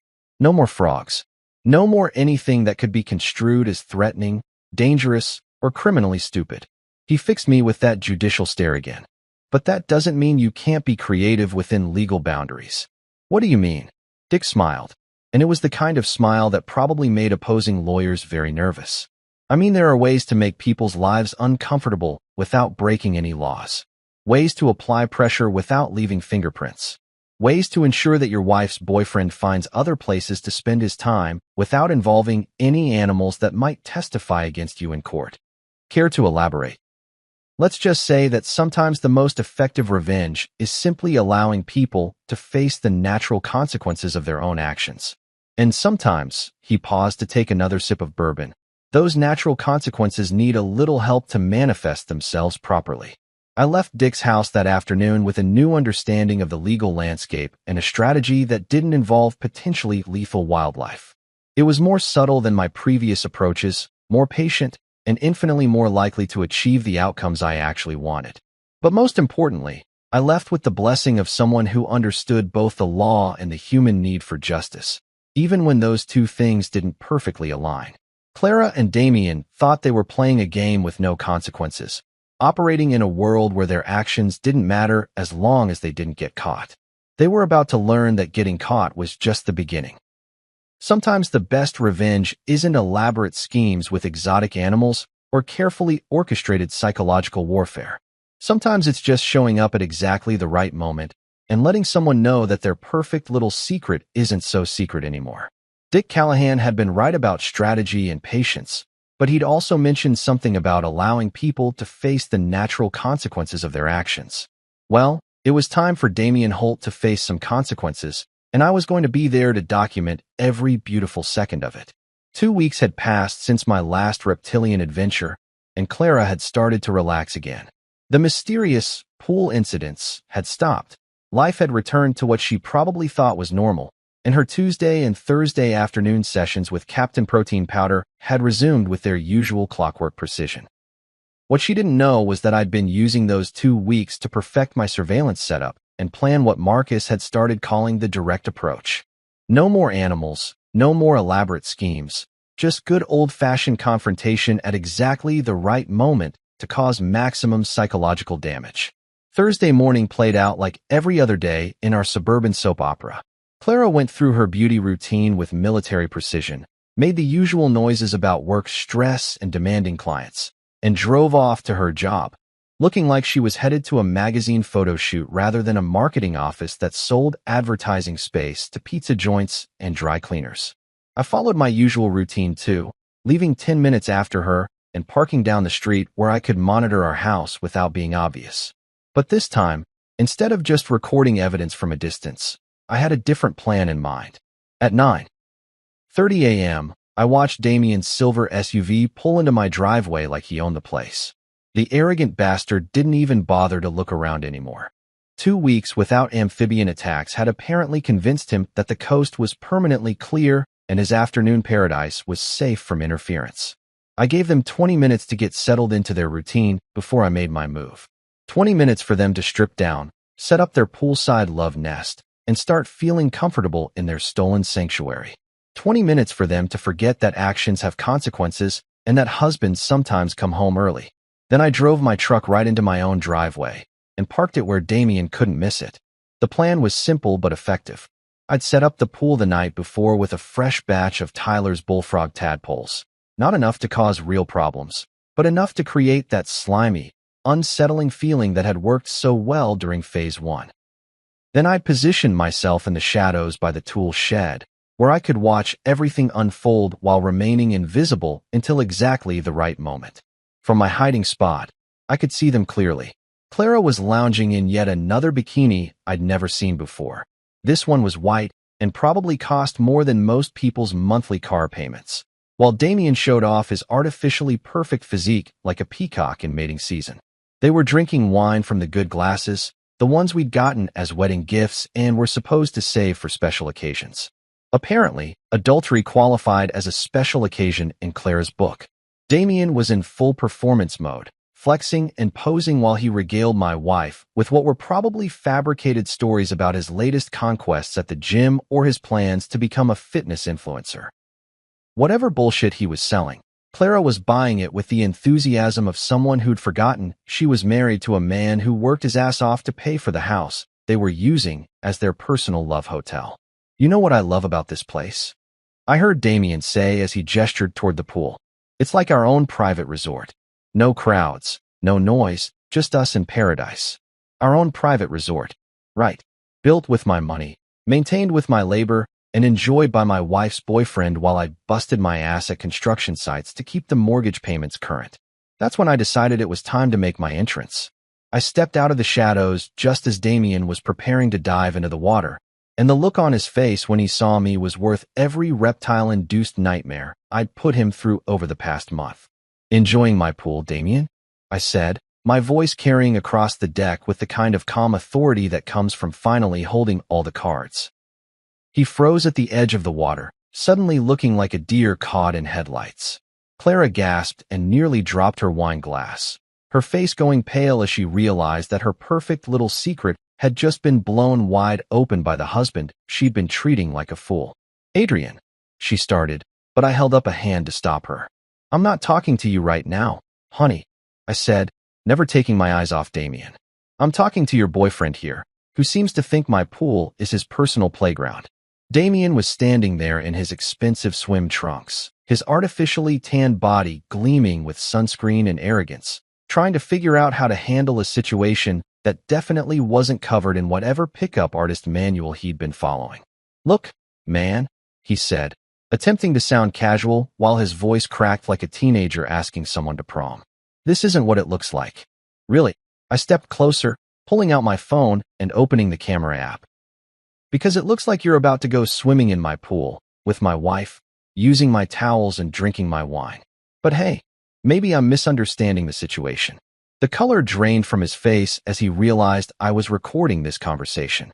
Clara was making desperate gestures behind me, probably trying to signal him to run or lie or spontaneously combust, anything that might salvage this disaster. But Damien was trapped, standing there in his ridiculous swim trunks while I documented his humiliation in high-definition video that would probably end up as evidence in divorce proceedings. "Why don't you go ahead and get in the water, Damien?" I suggested, gesturing toward the pool with my phone still recording. "Don't let me interrupt your afternoon swim.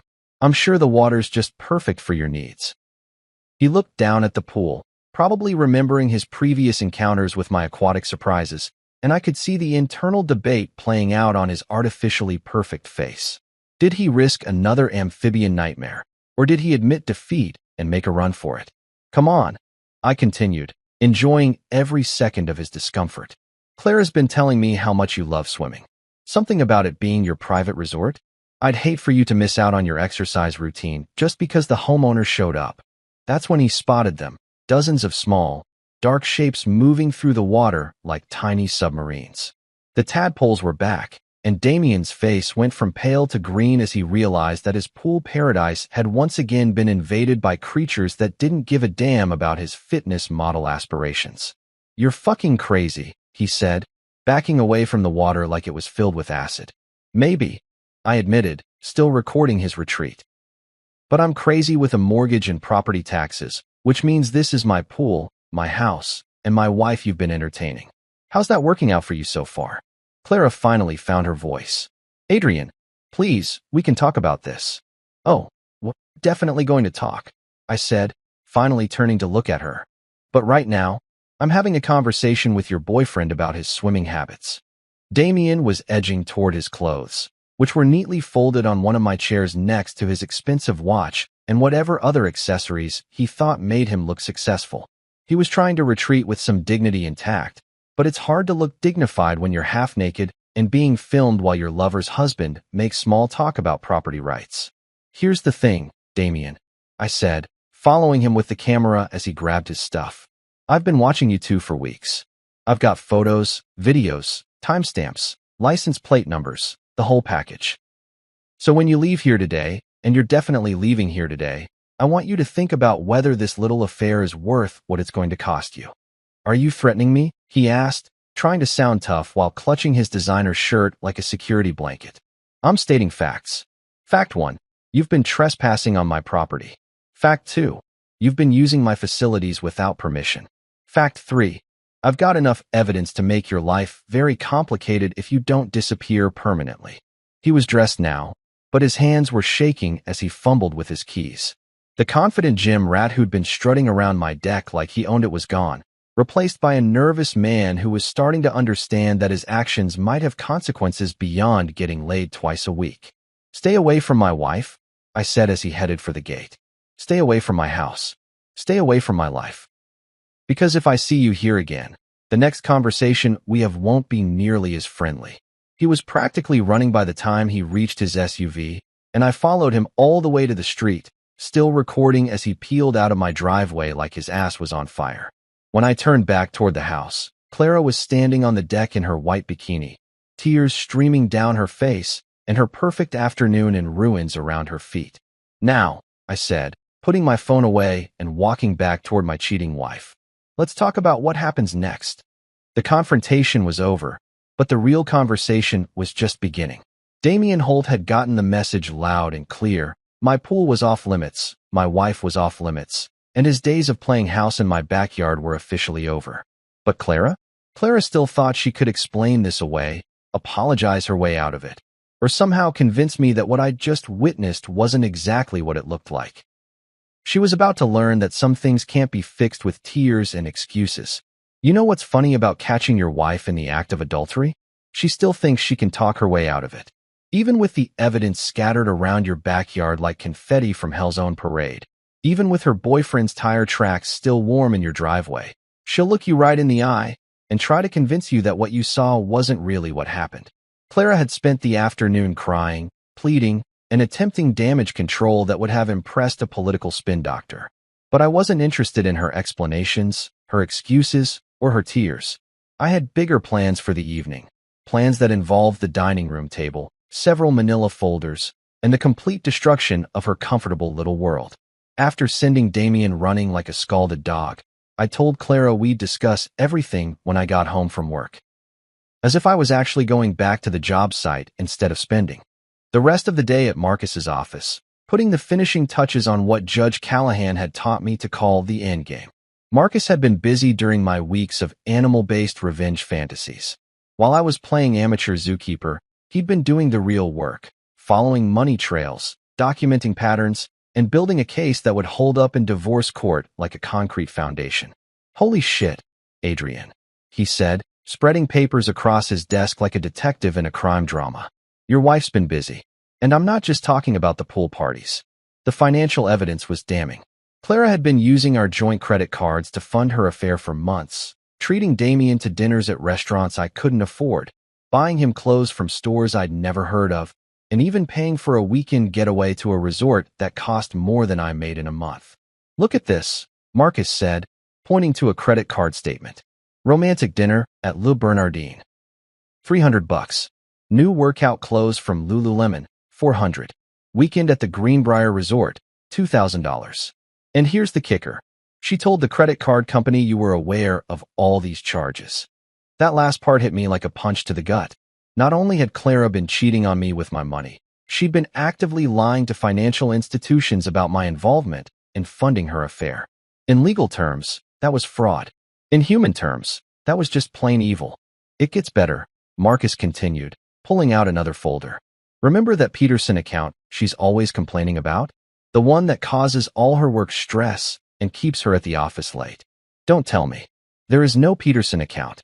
I called her office pretending to be a vendor looking for payment information. Turns out, Hartwell Marketing has never had a client named Peterson, and according to her supervisor, Clara's been leaving work early every Tuesday and Thursday for the past 3 months. Of course, there was no Peterson account. Clara had been using a fictional client to cover her afternoon adventures with Captain Protein Powder, lying to my face every single day while I worked overtime to pay for their romantic escapades. But the real bombshell was in the third folder. Property records, Marcus said with the kind of grim satisfaction that comes from uncovering the really damaging evidence. 3 months ago, Clara tried to take out a second mortgage on your house. She was turned down because she doesn't have enough income to qualify on her own. But the paperwork shows she was looking for a $100,000 loan. $100,000? For what? According to the application, home improvements.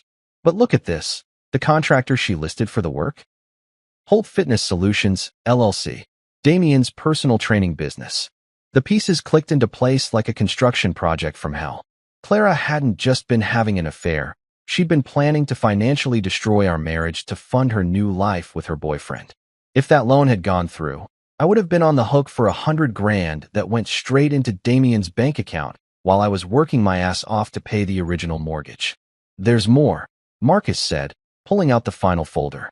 "Bank records show Clara's been moving money from your savings account to a private account you didn't know about.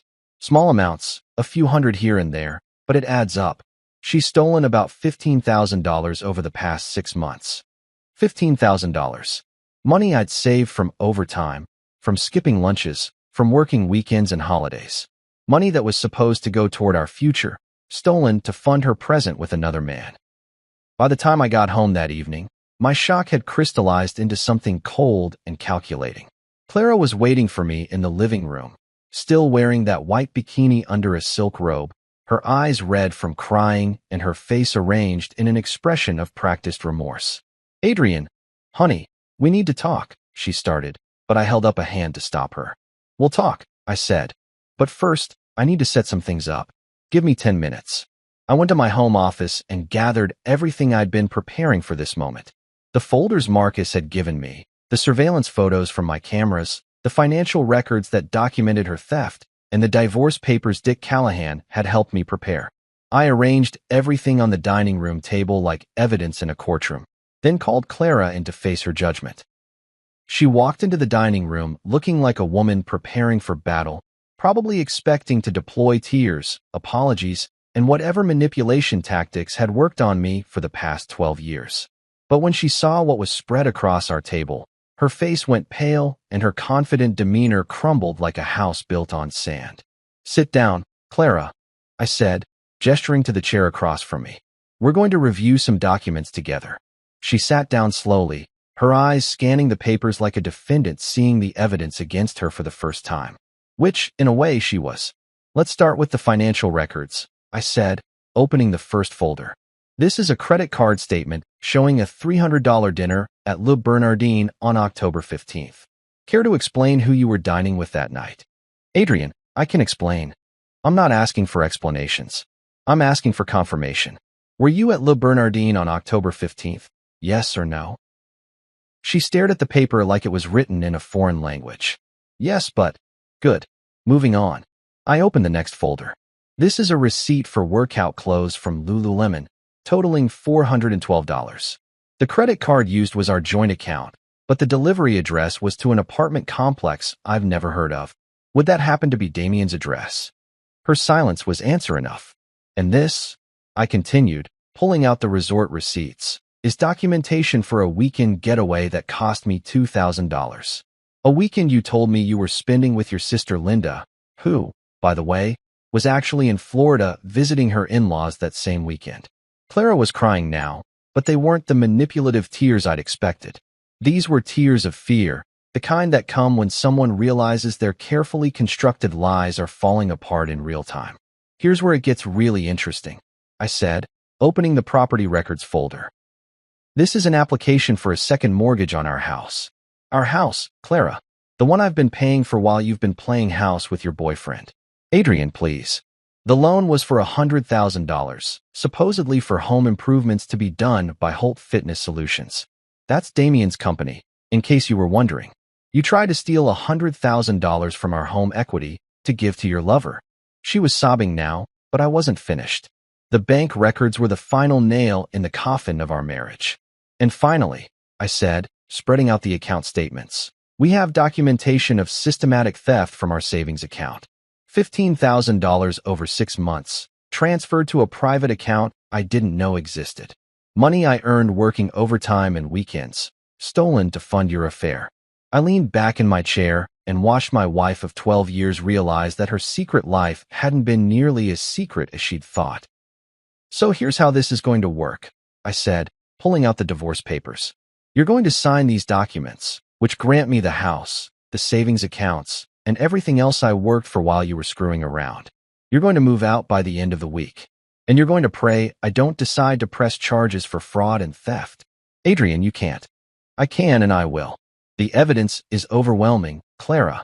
You've committed multiple felonies, stolen from our joint accounts, and lied to financial institutions.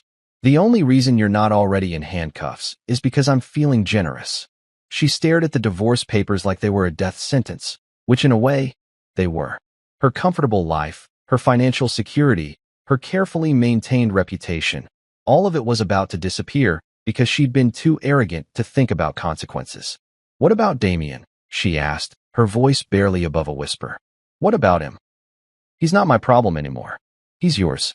Good luck explaining to him why the money train just derailed." I stood up and looked down at the woman I'd married, the woman I'd trusted, the woman who'd stolen from me while screwing another man in our backyard. She looked small and broken, nothing like the confident adulteress who'd been living her best life at my expense. "You have a choice, Clara," I said. "Sign the papers and walk away with whatever dignity you have left, or fight this in court and let a judge decide how much prison time you deserve for fraud and theft." She picked up the pen with shaking hands and signed her name on every page, officially ending our marriage and my naivety in one legally binding document. "There's one more thing," I said as she finished signing. "Damien's been trespassed from our property. If he sets foot on our land again, I'm calling the police.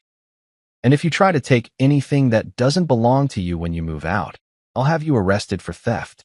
Clara looked up at me with tears streaming down her face, probably expecting some final word of forgiveness or reconciliation. But I was fresh out of both. "Congratulations," I said, gathering up the signed papers. "You're officially free to build a new life with your stolen money and your unemployed boyfriend." I hope it works out better than this one did.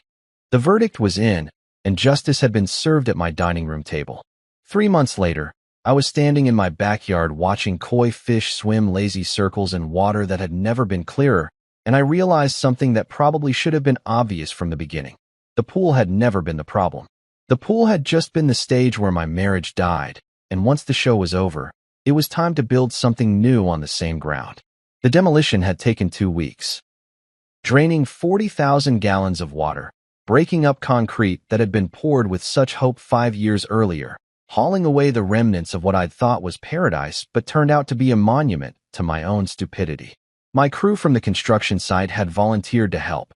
Apparently, word had gotten around about Clara and Damien, and blue-collar solidarity runs deep when one of your own gets screwed over by people who think they're better than honest work. "You sure about this, boss?" Danny had asked while running the jackhammer that was turning my pool deck into rubble. "This thing cost you a fortune to put in. Cost me more than money to keep it," I'd replied, watching years of weekends and overtime payments disappear into a dumpster. Sometimes you've got to tear down the old foundation before you can build something that'll last. The Japanese garden had been Judge Callahan's idea, suggested over bourbon and war stories about other men who'd had to rebuild their lives from scratch after discovering that the women they trusted were better actors than most Hollywood professionals. "Water features are therapeutic," Dick had said, sketching rough plans on a cocktail napkin. "But koi ponds don't come with the same emotional baggage as swimming pools. Nobody's going to be doing the backstroke in 18 inches of water." He'd been right about the therapeutic part. Designing the garden, selecting the stones, choosing the plants. It had given me something to focus on besides the satisfaction of watching Clara try to explain to her family why she was suddenly living in a studio apartment and working double shifts to pay for basic necessities. The divorce had been finalized 6 weeks after our dining room confrontation, with Clara getting exactly what she deserved: nothing. Her attempts to claim spousal support had been laughed out of court once her attorney saw the evidence of systematic theft and fraud. Damien had disappeared faster than smoke in a windstorm once he realized his sugar mama was broke and facing potential criminal charges. Marcus had tracked him down to a gym in the next state over, where he was apparently back to hustling personal training sessions and looking for his next wealthy, lonely housewife to charm. Some people never learn, but at least he'd learned to stay the hell away from my property. The garden had taken shape slowly, like all good construction projects. The pond itself was modest, maybe 8 feet by 12, nowhere near the size of the pool it had replaced, but perfect for the space and my new needs. I'd built a small waterfall that circulated the water with a gentle sound that was somehow more peaceful than the mechanical hum of pool filters had ever been. The koi had been Tyler's suggestion. My nephew had become fascinated with Japanese culture after his bullfrog project, and he convinced me that koi were like aquatic pets that would never need walking or vet visits. He'd been right about that too. Watching them glide through the clear water was hypnotic in a way that chlorinated swimming pools never were. "It's like meditation," I told Marcus when he stopped by to see the finished product. "Except instead of emptying your mind, you're watching fish be fish and remembering that some things in life are actually simple."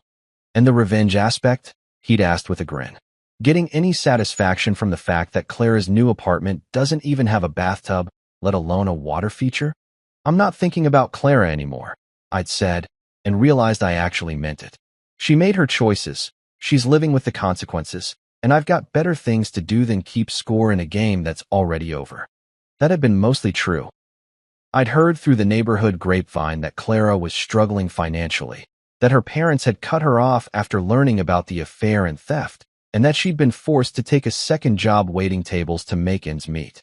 Part of me, the petty, vengeful part that had enjoyed terrorizing Damien with reptiles, took some satisfaction in her downfall. But the bigger part, the part that was building something new instead of just tearing down something old, didn't need her suffering to feel good about my own life.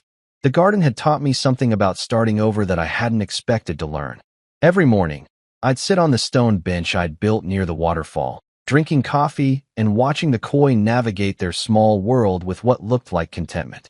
They didn't seem to miss the vast expanse of the swimming pool, didn't appear to be mourning the loss of space they'd never actually had. They'd adapted to their new environment and made it home. I'd started doing the same thing. The house felt different without Clara's presence.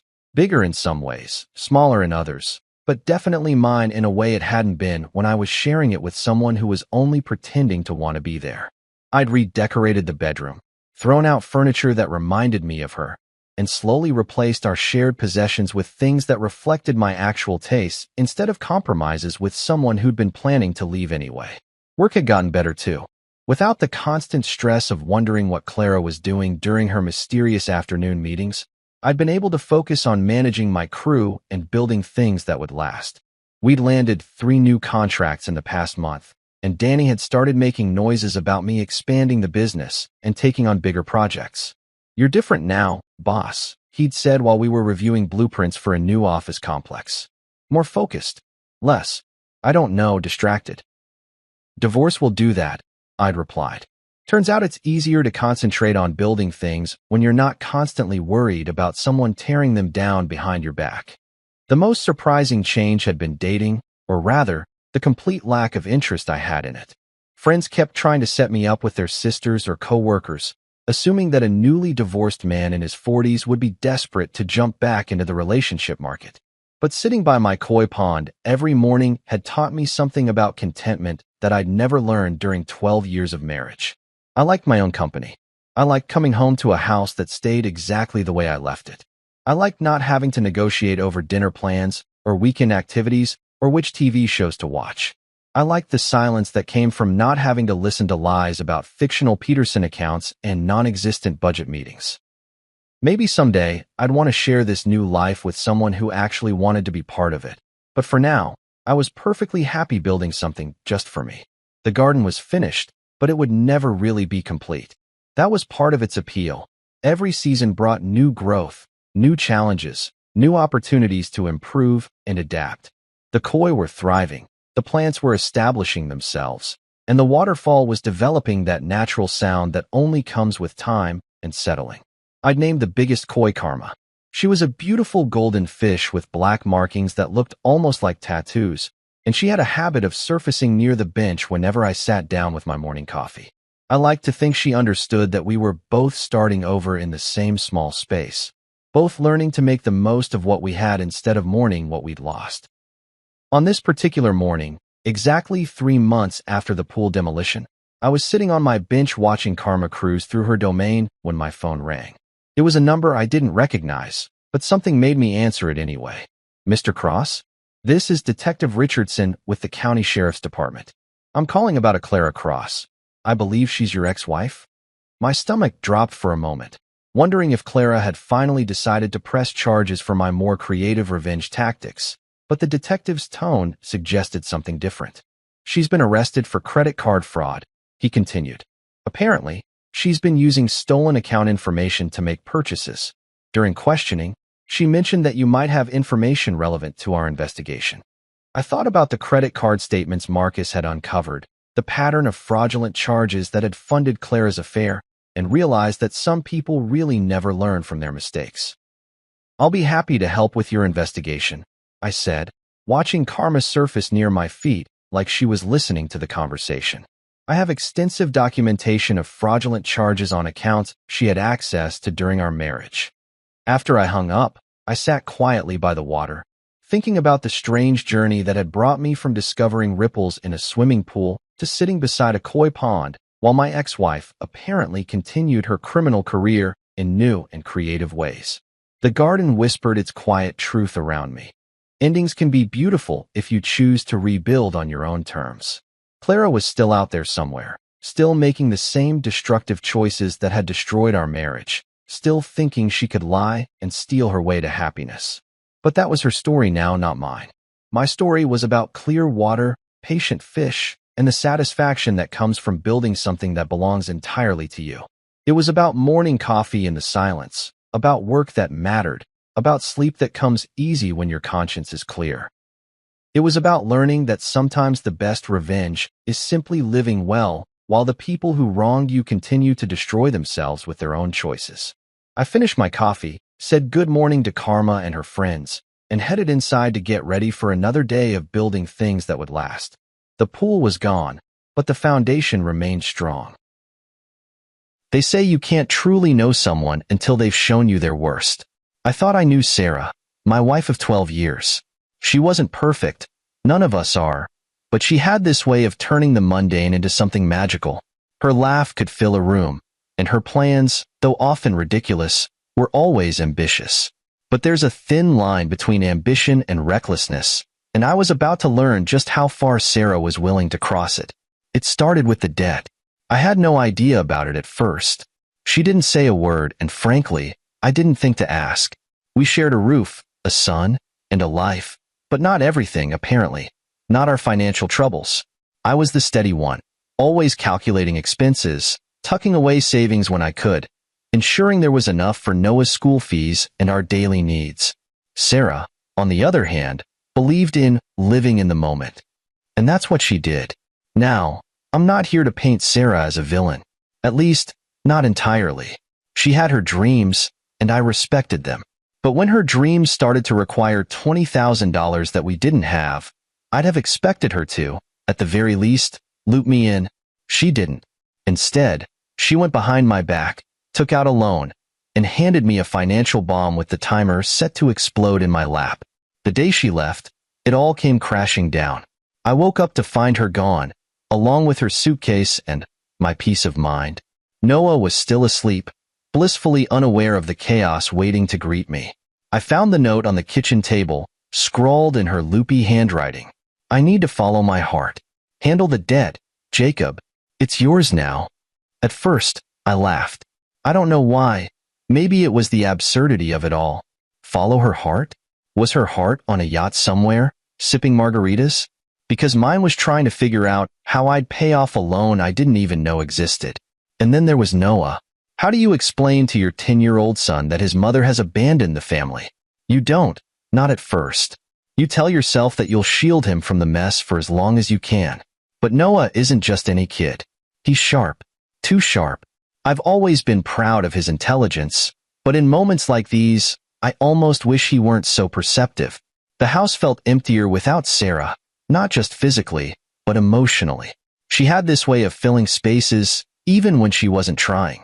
Now, every corner seemed to echo with her absence. I stood in the kitchen, staring at her note, wondering where it all went wrong. Was it the fights? The arguments about money? The late nights I spent working while she planned trips we could never afford? Maybe it was all of it. Or maybe it was none of it. Maybe this was just who she was, and I was the fool for not seeing it sooner. But then, there was Noah. My anchor. My reminder that, no matter how much of a mess Sarah left behind, I still had a reason to keep going. He was my priority now. Not the debt. Not the betrayal. Just him. And so, I folded Sarah's note, placed it in my pocket, and made a silent vow. I wouldn't let her actions define the life we'd build moving forward. Of course, that was easier said than done. The cracks she left in our foundation were already starting to spread. I hadn't even begun to figure out the extent of the damage, and yet, the weight of it was already pressing down on me. Still, I clung to the one thing Sarah couldn't take from me, my resolve. Looking back now, I wonder if Sarah ever really understood what she was leaving behind. Not just me, but Noah, too. Did she think we'd be fine without her? Did she care? Maybe I'll never know. But as I stood in that kitchen, staring out the window at a future I couldn't yet see, one thing was clear. She'd made her choice. And now, I had to make mine. They say betrayal hits hardest when it's unexpected, but I can't say I didn't see the cracks forming. The problem is, even when you see them, you don't believe they'll break. Not until they do. And when Sarah left, it wasn't just my heart that broke. It was my sense of stability, my trust, and frankly, my pride. The first day after Sarah's departure, I found myself pacing the living room like a caged animal. Every step felt heavier than the last, weighed down by the questions I couldn't answer. Why hadn't she told me about the loan? How could she leave Noah behind? And, God help me, why did she think this new boyfriend of hers was worth $20,000 of debt and the destruction of our family? Noah found me staring blankly at the wall that morning. "Dad, are you okay?" he asked, his voice filled with more concern than any 10-year-old should ever have to feel. I wanted to lie. I wanted to tell him that everything was fine, that his mom would be back soon, and that we'd all laugh about this one day. But Noah isn't a kid you can lie to. He has this way of looking at you, like he's peeling back the layers of your words to see the truth you're hiding. So, instead of lying, I gave him the watered-down version. Your mom needed some time away, I said, forcing a smile. She's dealing with a lot right now. His eyes narrowed, and for a moment, I thought he was going to call me out. But instead, he nodded slowly, like he was filing the information away for later. Okay, he said, but if you need help, just tell me. I can handle it. That one sentence hit me harder than Sarah's note ever could. He's 10 years old. He should be worrying about homework and soccer practice, not whether his dad can keep it together. And yet, there he was, offering me support like he was the adult and I was the one who needed looking after. As the hours dragged on, the weight of Sarah's absence grew heavier. I couldn't shake the image of her packing her bags, slipping out the door, and driving off to God knows where with some man I didn't even know. I tried to distract myself, cleaning the house, organizing bills, anything to keep my mind occupied, but nothing worked. Everywhere I turned, there was a reminder of her. The coffee cup she left on the counter, the perfume lingering on her scarf, the half-finished book on the nightstand. By evening, I was running on fumes. I sat at the dining table, staring at the pile of unopened mail, when Noah came in with a plate of peanut butter sandwiches. You didn't eat lunch, he said, sliding the plate toward me. I stared at him, my chest tightening. Thanks, buddy, I muttered, taking a bite more out of obligation than hunger. Noah watched me for a moment, then asked the question I'd been dreading all day. Is Mom coming back? I froze. How do you answer a question like that? Do you sugarcoat it? Do you give false hope? Or do you tell the brutal, unvarnished truth? I don't know, I said finally, but no matter what happens, we're going to be okay. I promise. He studied me for a long moment, his expression unreadable. Then he nodded, as if deciding to believe me. Okay, he said simply, but the truth was, I wasn't sure if I believed myself. How were we supposed to be okay with $20,000 of debt hanging over us and no plan to pay it off? How was I supposed to shield Noah from the fallout of Sarah's choices when I couldn't even shield myself? That night, after Noah went to bed, I sat in the darkened living room, running my hands through my hair and trying to come up with a plan. I felt like I was drowning, gasping for air in a sea of unanswered questions and impossible choices. But even as the weight of it all threatened to pull me under, I kept coming back to one thought. Noah. He was my anchor, the one thing keeping me grounded. I couldn't let him see me falter, couldn't let him feel like his world was crumbling around him. And so, I took a deep breath, squared my shoulders, and told myself that we'd figure it out, one step at a time. Because no matter how much Sarah's betrayal had shaken me, I couldn't let it break me. Not for my sake, but for his. You'd think finding out your wife ran off with another man would be enough of a gut punch, but Sarah had a way of making sure her betrayal had layers. The note she left behind wasn't just a declaration of her newfound freedom. It was a financial time bomb. And like an idiot, I'd been too numb to see it ticking. It was the day after she left when the first crack in her plan appeared. A letter arrived in the mail with bold red text across the top, final notice. I opened it, expecting a routine bill, but instead, I was staring at a demand for payment on a $20,000 loan. Her name was at the top of the letter, but the fine print was clear. Our address was listed as the guarantor, and failure to pay would impact both of us. I read the letter twice, maybe 3 times, hoping the words would rearrange themselves into something less terrifying. They didn't. The debt was real, and it was now my problem. I could feel the anger bubbling up, not just at Sarah but at myself. How had I missed this? When had she even taken out the loan? I sat there at the kitchen table, my head in my hands, trying to piece it all together. Noah walked in, his face lighting up when he saw me. Hey, Dad. I found this article about robotics I want to show you later. You'll love it. His enthusiasm was infectious, but I could barely muster a smile. I was too consumed by the thought of how I was going to protect him from the fallout of Sarah's mess. Sure, buddy, I said, shoving the letter into the pile of mail on the counter. We'll check it out later. But later never came. Instead, I spent the evening digging through Sarah's things, searching for any clue about the loan. Her desk drawers were a mess of receipts and unopened envelopes, and I found nothing but frustration. Every dead end felt like another twist of the knife, a reminder that she blindsided me completely. It wasn't until I logged into our shared banking app that the full scope of her betrayal hit me. The savings account, the one we'd been building for years to secure Noah's future, was almost empty. A quick scroll through the transaction history revealed the culprit. Sarah had drained nearly all of it in the weeks leading up to her departure. Thousands of dollars, gone, with no explanation or justification. I slammed the laptop shut, my hands trembling with a mix of rage and disbelief. That money wasn't just numbers on a screen. It was supposed to be Noah's safety net, his college fund, our cushion against life's uncertainties. And she'd stolen it without a second thought. Noah must have heard the noise because he appeared in the doorway, his brow furrowed with concern. "Dad, is everything okay?" I forced a smile, though it felt like my face might crack under the effort. "Yeah, buddy. Just some adult stuff. Nothing you need to worry about." But Noah didn't buy it. He never does. He walked over to the table, his gaze falling on the stack of mail. "Is this about Mom?" he asked, his voice steady but soft. I hesitated. Part of me wanted to shield him from the truth, to keep pretending that everything was fine. But another part of me knew that Noah wasn't a kid you could lie to. Not convincingly, anyway. So, I sighed and gave him a version of the truth. "She left us with some problems," I said carefully. "Financial problems." Noah's eyes narrowed, and for a moment, he looked far older than his 10 years. "How bad is it?" "Bad enough," I admitted. "But I'll figure it out. I always do." He nodded slowly, then pulled out a chair and sat across from me. "Maybe I can help." I almost laughed. Not because it was funny, but because it was absurd. What could a 10-year-old possibly do to solve a $20,000 problem? But the way he looked at me, calm, determined, like he'd already made up his mind, stopped me short.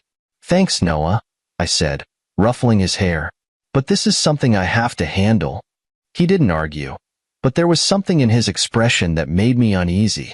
It was a look I'd seen before. The look he got when he was working on a project and wouldn't stop until he cracked the code. I should have known then that he was already plotting something, but I was too distracted by my own panic to notice. That night, after Noah went to bed, I stared at the loan notice again, my mind racing with questions. How had Sarah gotten approved for such a large amount? And why had she needed it in the first place? The answers felt just out of reach, taunting me like shadows in the dark. And then there was the matter of the savings account. If she'd drained it all, where had the money gone? Was it sitting in some offshore account, funding her new life with David? Or had she spent it already, leaving nothing but a trail of receipts and broken promises? I didn't have the answers, but one thing was clear. Sarah had left me with a mess I couldn't ignore. And as much as I wanted to wallow in anger and self-pity, I knew I didn't have that luxury, not with Noah depending on me. So, I did what I always do. I took a deep breath, rolled up my sleeves, and prepared to face the storm head-on. Because if there's one thing I've learned, it's that you can't outrun your problems. You can only face them one step at a time. You'd think that after discovering the $20,000 debt and the empty savings account, I'd hit rock bottom. But no, rock bottom has a way of showing up when you least expect it, just to remind you how much farther you can fall. The next few days were a blur of bills, emails, and unanswered calls. I was trying to piece together a plan. Anything to stop this financial avalanche before it buried us. But every time I thought I was making progress, a new obstacle smacked me in the face. First, it was the realization that Sarah had used our address as collateral for the loan. Then, it was the demand letter threatening legal action if payments weren't made immediately. What made it worse was the suffocating silence. Sarah wasn't responding to my calls, texts, or emails. It was like she disappeared into thin air, leaving me to pick up the pieces of the mess she'd made. I couldn't even yell at her, couldn't demand answers. All I had was her note, crumpled in my pocket like a mocking reminder of how easily she'd walked away. And then there was Noah, my son, my anchor, my source of both strength and guilt. He didn't know the full extent of what was happening, but he knew enough to worry. I could see it in the way he watched me, his brows furrowed as if he were trying to solve a puzzle. And every time he said, "It's okay, Dad. We'll figure it out," I felt like a failure for not having a plan already. The turning point came one evening when I sat at the kitchen table, staring at the numbers in front of me. The math didn't lie. I couldn't make the payments on the loan and keep up with our other expenses. Something would have to give, and I couldn't let it be Noah. He needed stability, a roof over his head, food on the table, the sense that his world wasn't completely falling apart. But how could I give him that when everything else was crumbling? "Dad?" His voice broke through my spiral of thoughts. I looked up to see him standing in the doorway, his expression calm but serious. "Are we going to be okay?" I hesitated. The truth felt too heavy, but I couldn't bring myself to lie. "I don't know, buddy," I admitted, "but I'm going to do everything I can to make sure we are." He nodded, as if he'd expected that answer. Then he walked over and placed a hand on my shoulder. "It's okay. I've got an idea." I blinked at him. "An idea?" "Noah, this isn't something you can solve with an idea. It's $20,000, not a school project. Just trust me," he said, his tone confident in a way that both impressed and unnerved me. "You don't have to do this alone." I wanted to dismiss him, to tell him that this was an adult problem and he didn't need to worry about it. But something in his eyes stopped me. It wasn't just determination. It was understanding. He wasn't just trying to help. He truly believed he could. "So," I nodded. "Okay, buddy. What's your idea?"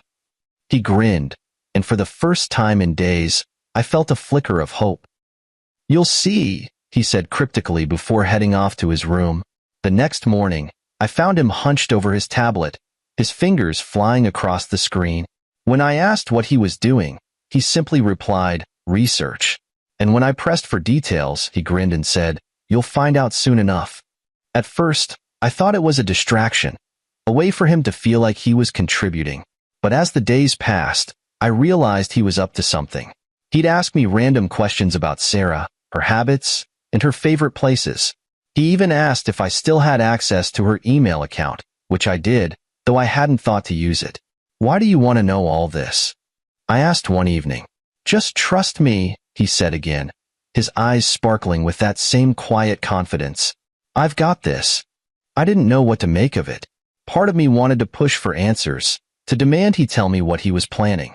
But another part of me, a part one didn't quite understand, felt compelled to let him take the lead. Maybe it was desperation, or maybe it was the realization that he was smarter than I often gave him credit for. Whatever it was, it kept me from interfering. And as I watched him work, a strange sense of calm began to settle over me. For the first time since Sarah had left, I felt like we might actually come out of this okay. I didn't know how or when, but I believed in Noah. Looking back, that was the moment everything began to change. It wasn't just about the debt or Sarah's betrayal anymore. It was about us, me and Noah, proving that no matter how much she tried to tear us apart, we were stronger than she thought. And I'd soon learn that when Noah said, "I've got this," he meant it in ways I never could have imagined. When Noah said, "I've got this," I thought it was just his way of reassuring me, like a kid trying to lift a weight far too heavy for their little arms. But I was wrong, very, very wrong. Noah wasn't just offering empty words. He was orchestrating something far bigger than I could have imagined. It started with small, seemingly innocent questions. "Dad, do you remember when Mom got her new phone? Or did she ever tell you what app she liked to use?" At first, I thought he was just curious, maybe trying to process her absence in his own way. But as the days went by, his questions became more pointed. "Do you think Mom would have used the GPS app we all downloaded for our hike?" he asked one evening, his tone casual, like he was talking about homework. That made me pause. The GPS app. Of course. We'd installed it on all our devices after a family hike last year, when Noah pretended to get lost so we'd buy him a kid's smartphone. At the time, I'd laughed at his cleverness. Now, I wondered if that same cleverness was working overtime. "Noah, are you using that app to track your mom?" I asked, half joking. He looked up from his tablet, his face the picture of innocence. "Wouldn't you want to know where she is if you could?" I stared at him, half impressed and half horrified. "You can't just spy on people, Noah." "Why not?" "She left us," he shot back. His voice was calm, but his eyes burned with a determination I'd never seen before. She left you with her debt. She left me without a mom. And she's out there, pretending like we don't exist. That's not fair. Fair. He was right. None of this was fair. But what could I say? What could I do? Noah's logic was cold, sharp, and impossible to argue with. And the worst part? He wasn't wrong. Okay, I said finally. What did you find? He grinned, the kind of grin that made me realize just how much like Sarah he could be when he set his mind to something. I know where she is, he said simply. I blinked. You what? I know where she is, he repeated. She's staying at that fancy lodge by the lake, the one we drove past last summer. I didn't know whether to laugh or cry. My 10-year-old son had done in 3 days what I hadn't even considered doing. Noah, I said, my voice tinged with disbelief. How do you even know this? He shrugged, like it was no big deal. The GPS app. It shows her phone's location in real time. She's been at the lodge all week. And you didn't think to tell me sooner? I asked, my voice rising. I wanted to make sure I had everything, he said matter-of-factly. Her boyfriend's there too, by the way. His name is David. He works at her old office. And guess what? Mom used some of the loan money to pay for the trip. My head was spinning. It felt like I was trapped in a bad soap opera, except the script was being written by a 10-year-old genius with a vendetta. How do you even know his name? I managed to ask. I called her office while you were at work, he admitted. I said I was her son and asked if she was on vacation. One of the secretaries told me everything. People really like to talk if you sound sad enough. I didn't know whether to be proud or terrified. My son was 10 years old and already outmaneuvering grown adults. Noah, I said, rubbing my temples, you can't just do things like this.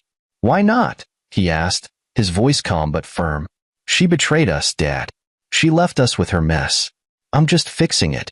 He said it so matter-of-factly, like it was the most natural thing in the world. And maybe, to him, it was.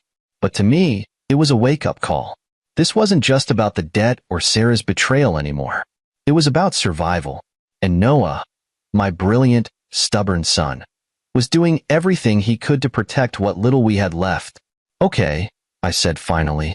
What's your plan? He grinned again, that same mischievous grin that reminded me of Sarah. First, we're going to freeze the loan account.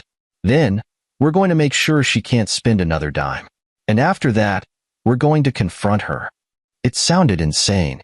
It was insane. But as I sat there, listening to Noah lay out his plan like some kind of child prodigy mastermind, I realized something. This wasn't just about getting back at Sarah. This was about teaching her that she couldn't just walk away from her family without consequences. And for the first time in weeks, I felt something I hadn't felt in a long time. Hope. Hope that maybe, just maybe, we could come out of this mess stronger than before. All because my 10-year-old son refused to let us sink. 3 days later, my phone rang. It was a number I didn't recognize, but something in my gut told me to answer. Maybe it was intuition, or maybe it was the faint hope that Sarah had finally grown a conscience. Either way, I picked up, bracing myself for whatever storm was coming. Jacob, it's me. Her voice was sharp, frantic. The cool, detached tone she'd used when she left was gone, replaced by something I'd never heard before. Fear. I leaned back in my chair, gripping the phone a little tighter. Sarah, I said, keeping my voice steady, to what do I owe the pleasure? Don't play games with me, she snapped. What did you do? Why are the police asking questions about me? And why is my account frozen? I can't access any of my money. I almost laughed. The irony of her panic was delicious. You're asking me what happened? I said, my tone dripping with mock innocence. I thought you had everything figured out, Sarah. You've got your boyfriend, your freedom, and my $20,000. Isn't that what you wanted? Jacob, this isn't funny, she hissed. David's furious. He says I've dragged him into a legal mess, and now his boss is questioning him about the loan. What did you do? I didn't do anything, I said, enjoying the rare moment of calm in the chaos she had created. But our son? He might have outsmarted you. There was a long pause, the kind that stretches so thin it's about to snap. Noah, she said finally, her voice barely above a whisper. What does Noah have to do with this? Everything, Sarah, I said. While you were off living your best life, Noah was cleaning up the mess you left behind. He tracked your movements, reported your fraudulent loan to the bank, and froze the account before you could spend another dime. That's impossible, she said, her voice trembling. He's just a kid. No, I corrected her. He's our kid, and he's 10 times smarter than you ever gave him credit for. Her voice broke, teetering between anger and desperation. You have to fix this, Jacob. The police are going to think I committed fraud. Maybe because you did? I said, unable to hide the sarcasm. You took out a loan using false information, drained our savings, and left your family with nothing. What exactly did you think would happen? She didn't respond right away. I could hear her breathing on the other end, shallow and shaky. I didn't mean for it to go this far, she said finally. It was just supposed to be a way to start over. I clenched my jaw, the weight of her words pressing down on me. Start over? By leaving your son and me in ruins? Is that what starting over looks like to you?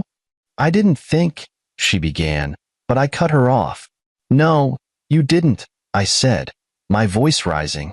You didn't think about the damage you were doing, the mess you were leaving for Noah and me to clean up. You didn't think about anyone but yourself? For a moment, there was silence. And then she said something I wasn't expecting. I'm sorry. I froze.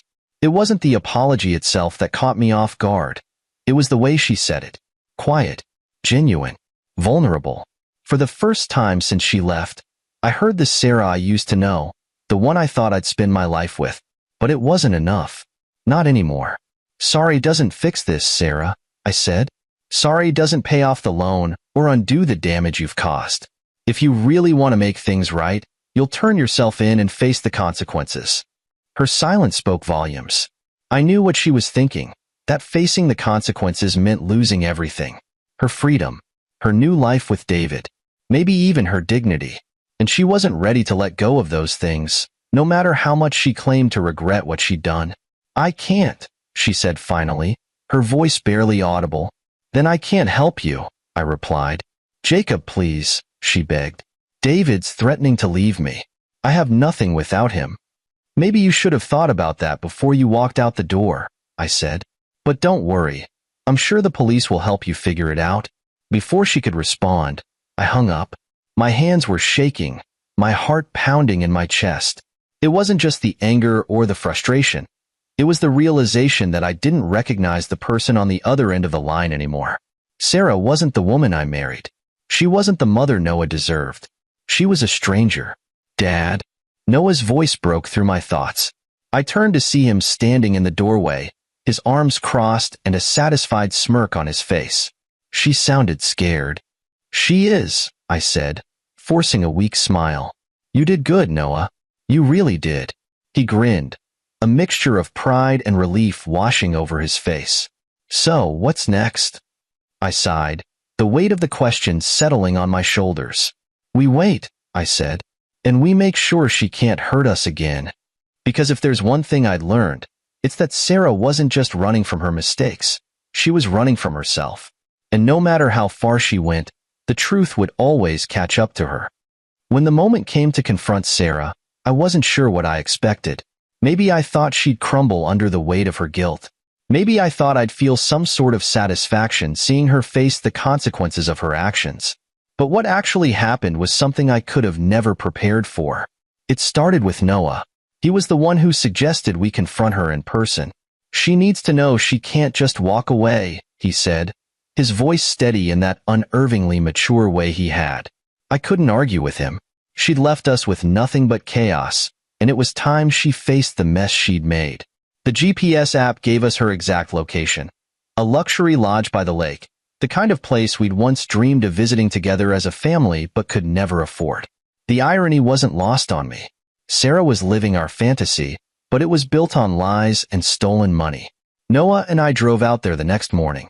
The closer we got, the more my chest tightened. Part of me didn't want to do this. Part of me wanted to turn the car around, go home, and pretend none of this was happening. But then I looked at Noah, sitting beside me with that determined look on his face, and I knew I couldn't back down. This wasn't just about me anymore. It was about teaching my son that we don't run from our problems, even when they seem insurmountable. When we arrived at the lodge, I spotted her immediately. She was sitting on the patio with David, sipping a cocktail and laughing like she didn't have a care in the world. My stomach churned. How could she look so carefree when she'd left nothing but destruction in her wake? Ready? Noah asked, his voice calm but firm. I nodded, though my hands were shaking as I got out of the car. Together, we walked up to her table. She saw us before we reached her, her smile freezing mid-laugh. For a moment, she just stared at us, her face pale, her eyes darting between me and Noah like she couldn't decide if we were real or just a figment of her imagination.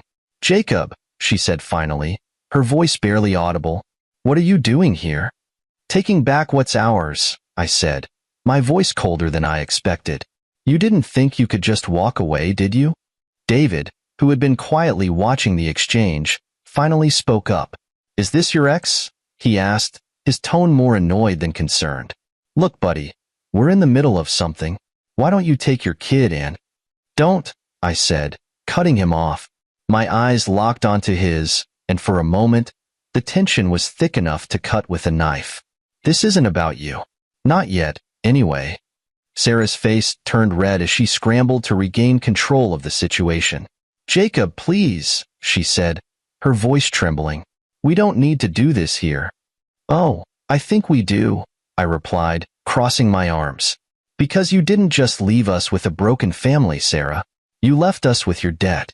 You drained our savings. And now you're sitting here, drinking cocktails like none of it matters. Dad, Noah said, his voice steady but sharp. Show her. I pulled out the stack of documents Noah and I had prepared, the loan paperwork, the empty savings account statements, the GPS logs showing her movements. I placed them on the table, one by one, watching as her expression shifted from defiance to panic. You're lying, she said, though her voice lacked conviction. I never meant for. Stop, I snapped, my patience wearing thin. You knew exactly what you were doing, Sarah. And now, you're going to face the consequences. David stood up, clearly uncomfortable with the turn of events. Look, I didn't sign up for this, he said, backing away from the table. I didn't know. Save it, I said, cutting him off again. You knew enough to run off with her. You're just as complicit as she is. Sarah's eyes widened as she realized David was about to abandon her. David, wait, she cried, reaching for his arm. Don't go. I'll fix this, I promise. But David was already walking away, muttering something about not wanting to get involved in family drama. And just like that, Sarah was alone. You can't do this to me, she said, turning back to me, her voice trembling. You can't take everything. You took everything first, Noah said, his voice cutting through the tension like a knife. You left us with nothing, Mom. Now it's your turn. For a moment, she just stared at him, her eyes filled with something I couldn't quite place. Guilt? Regret? Fear? Whatever it wasn't enough to undo the damage she'd done. This is your chance to make it right, Sarah, I said, my voice softer now. Turn yourself in. Take responsibility for what you've done. Show Noah that you're better than this. She didn't respond. Instead, she buried her face in her hands, her shoulders shaking with silent sobs. It was the first time I'd seen her break since she left, and for a moment, I felt a pang of pity, but it wasn't enough to change my mind. Let's go, Noah, I said, placing a hand on his shoulder. We've done what we came to do. As we walked away, I glanced back one last time. Sarah was still sitting there, alone at the table, surrounded by the evidence of her betrayal. And for the first time since she left, I felt a sense of closure. After the confrontation, there was no going back, for Sarah, for me, or for Noah. That moment at the lodge had been the final nail in the coffin of whatever semblance of family we had left. Now it was time to clean up the wreckage she'd left behind. The first step was filing an official report with the police. I explained everything, the fraudulent loan, the drained savings account, and how she had abandoned us with a mountain of debt.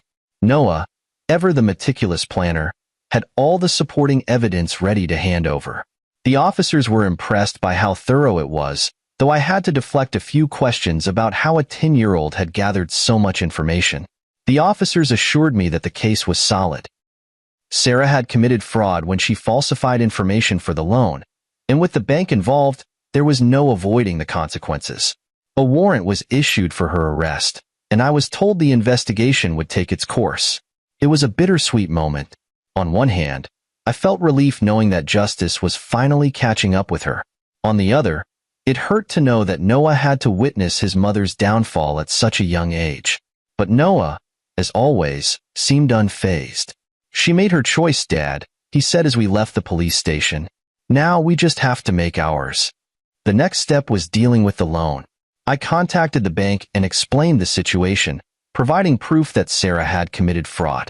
After what felt like an eternity of back and forth, they finally agreed to cancel the loan, pending the results of the investigation. The relief was almost overwhelming. The $20,000 no longer hung over our heads like a guillotine, and for the first time in weeks, I felt like I could breathe again.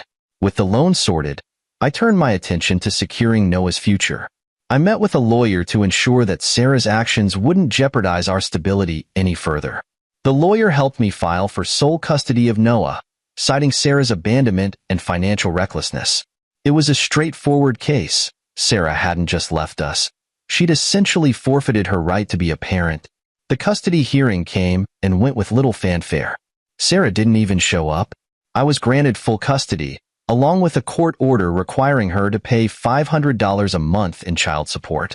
I didn't expect her to actually pay, but the lawyer assured me that her wages, if she ever got a job, could be garnished to ensure compliance.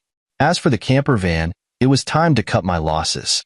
The vehicle had been sitting in the driveway since we retrieved it, a constant reminder of Sarah's betrayal. I decided to sell it, using the proceeds to rebuild our savings. It wasn't much, certainly not the $35,000 it had originally cost, but it was enough to give us a fresh start. Through it all, Noah remained my rock. He took on more responsibilities at home, helping with chores and errands without being asked. One evening, as we sat together folding laundry, he said something that stuck with me. "You know, Dad, I don't think Mom was happy," he said, his voice thoughtful. "Not with herself, not with us, not with anything. Maybe that's why she did what she did." I looked at him, amazed by his insight. "You're probably right, Noah," I said. "But her unhappiness doesn't excuse what she did. We all have to take responsibility for our choices." He nodded, his expression serious. "I'm glad you're my dad," he said after a moment. "You don't give up." His words hit me like a punch to the chest.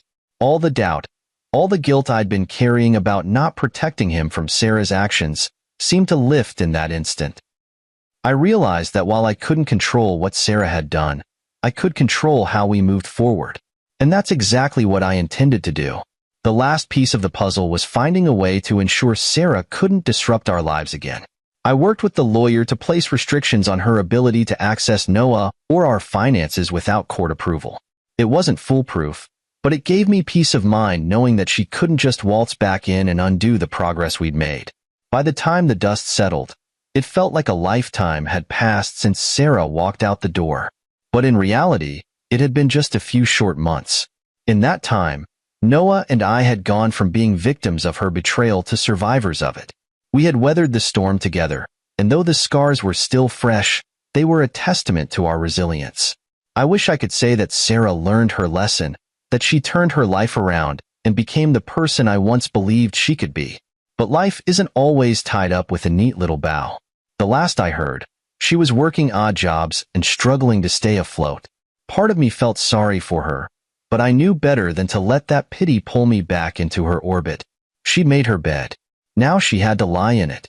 The storm had passed, but its aftermath lingered, leaving cracks in the foundation of the life Noah and I were rebuilding. Yet, for the first time in what felt like forever, we had hope. Hope that we could move forward, not as a broken family, but as a stronger one. It started with the little things. Mornings became calmer without Sarah's chaotic energy dominating the house. Noah, ever the problem solver, took it upon himself to organize our days. He made a color-coded schedule for chores, schoolwork, and downtime. Efficiency is key, Dad, he said one evening, holding up a chart that could have rivaled the work of any corporate planner. I couldn't help but laugh. You know you're 10, right? You're supposed to be worrying about video games, not chore schedules. Someone's gotta keep this place running, he replied with a smirk. It was moments like these that reminded me just how much he'd grown in the past few months. He wasn't just my son anymore. He was my partner, my teammate. Financially, things were stabilizing. Selling the camper van had given us a small cushion, and with the loan canceled, the pressure on my shoulders eased considerably. I picked up extra shifts at work when I could, determined to rebuild the savings Sarah had drained. It wasn't easy, but every dollar I saved felt like a small victory, a step toward a future where Noah and I didn't have to look over our shoulders. Noah, of course, was always finding ways to help. One afternoon, I came home to find him standing at the kitchen counter, a tray of cookies cooling beside him. "What's this?" I asked, raising an eyebrow. "I'm starting a cookie business," he said matter-of-factly, handing me a flyer he'd printed at school. 50 cents a cookie. All proceeds go to the Jacob and Noah Recovery Fund. I burst out laughing, the kind of deep, cathartic laugh I hadn't felt in months. "You're something else, kid," I said, ruffling his hair. But it wasn't all smooth sailing. There were moments when the weight of what we'd been through hit me like a freight train. Nights when I'd lie awake, replaying Sarah's betrayal in my mind, wondering if there was something I could have done differently. And then there were the times I saw the sadness in Noah's eyes, the moments when he thought I wasn't looking. He missed her, even if he didn't say it outright. She was his mom, after all, and no amount of anger or disappointment could erase that bond. One night, as we were sitting on the couch watching a movie, he turned to me and asked, "Do you think she'll ever come back?" I paused, caught off guard by the question. "I don't know, buddy," I said honestly. "But if she does, it'll be on our terms. She'll have to prove that she's ready to be the mom you deserve." He nodded, his face thoughtful. "I don't think she will," he said quietly. "But that's okay. We're doing fine without her." Hearing him say that broke my heart a little, but it also filled me with pride.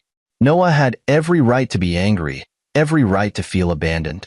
Yet, he'd chosen to move forward, to focus on what we had instead of what we'd lost. As the weeks turned into months, life began to feel normal again. Or at least, a new version of normal. We found joy in the small things. Cooking dinner together, playing board games on the weekends, or just sitting on the porch, watching the world go by. There were no grand gestures, no life-changing moments, just the quiet, steady work of rebuilding. One evening, as we were sitting at the table eating dinner, Noah looked up at me and said, "You know, Dad, I think we're going to be okay." I smiled, my chest swelling with pride. "Yeah, buddy," I said. "I think we are." But even as we moved forward, I couldn't shake the lessons we'd learned. Sarah's betrayal had left scars, but it had also taught us resilience. It had shown me the depth of Noah's strength, his unwavering loyalty, and his incredible ability to adapt. And it had reminded me of my own strength, the strength to protect, to persevere, and to build a life for my son, no matter the odds.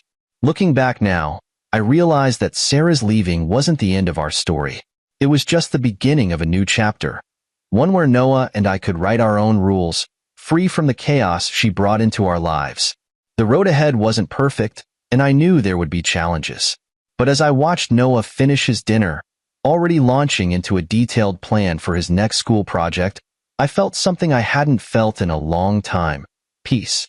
Because no matter what came next, I knew we'd face it together. And together, we could handle anything.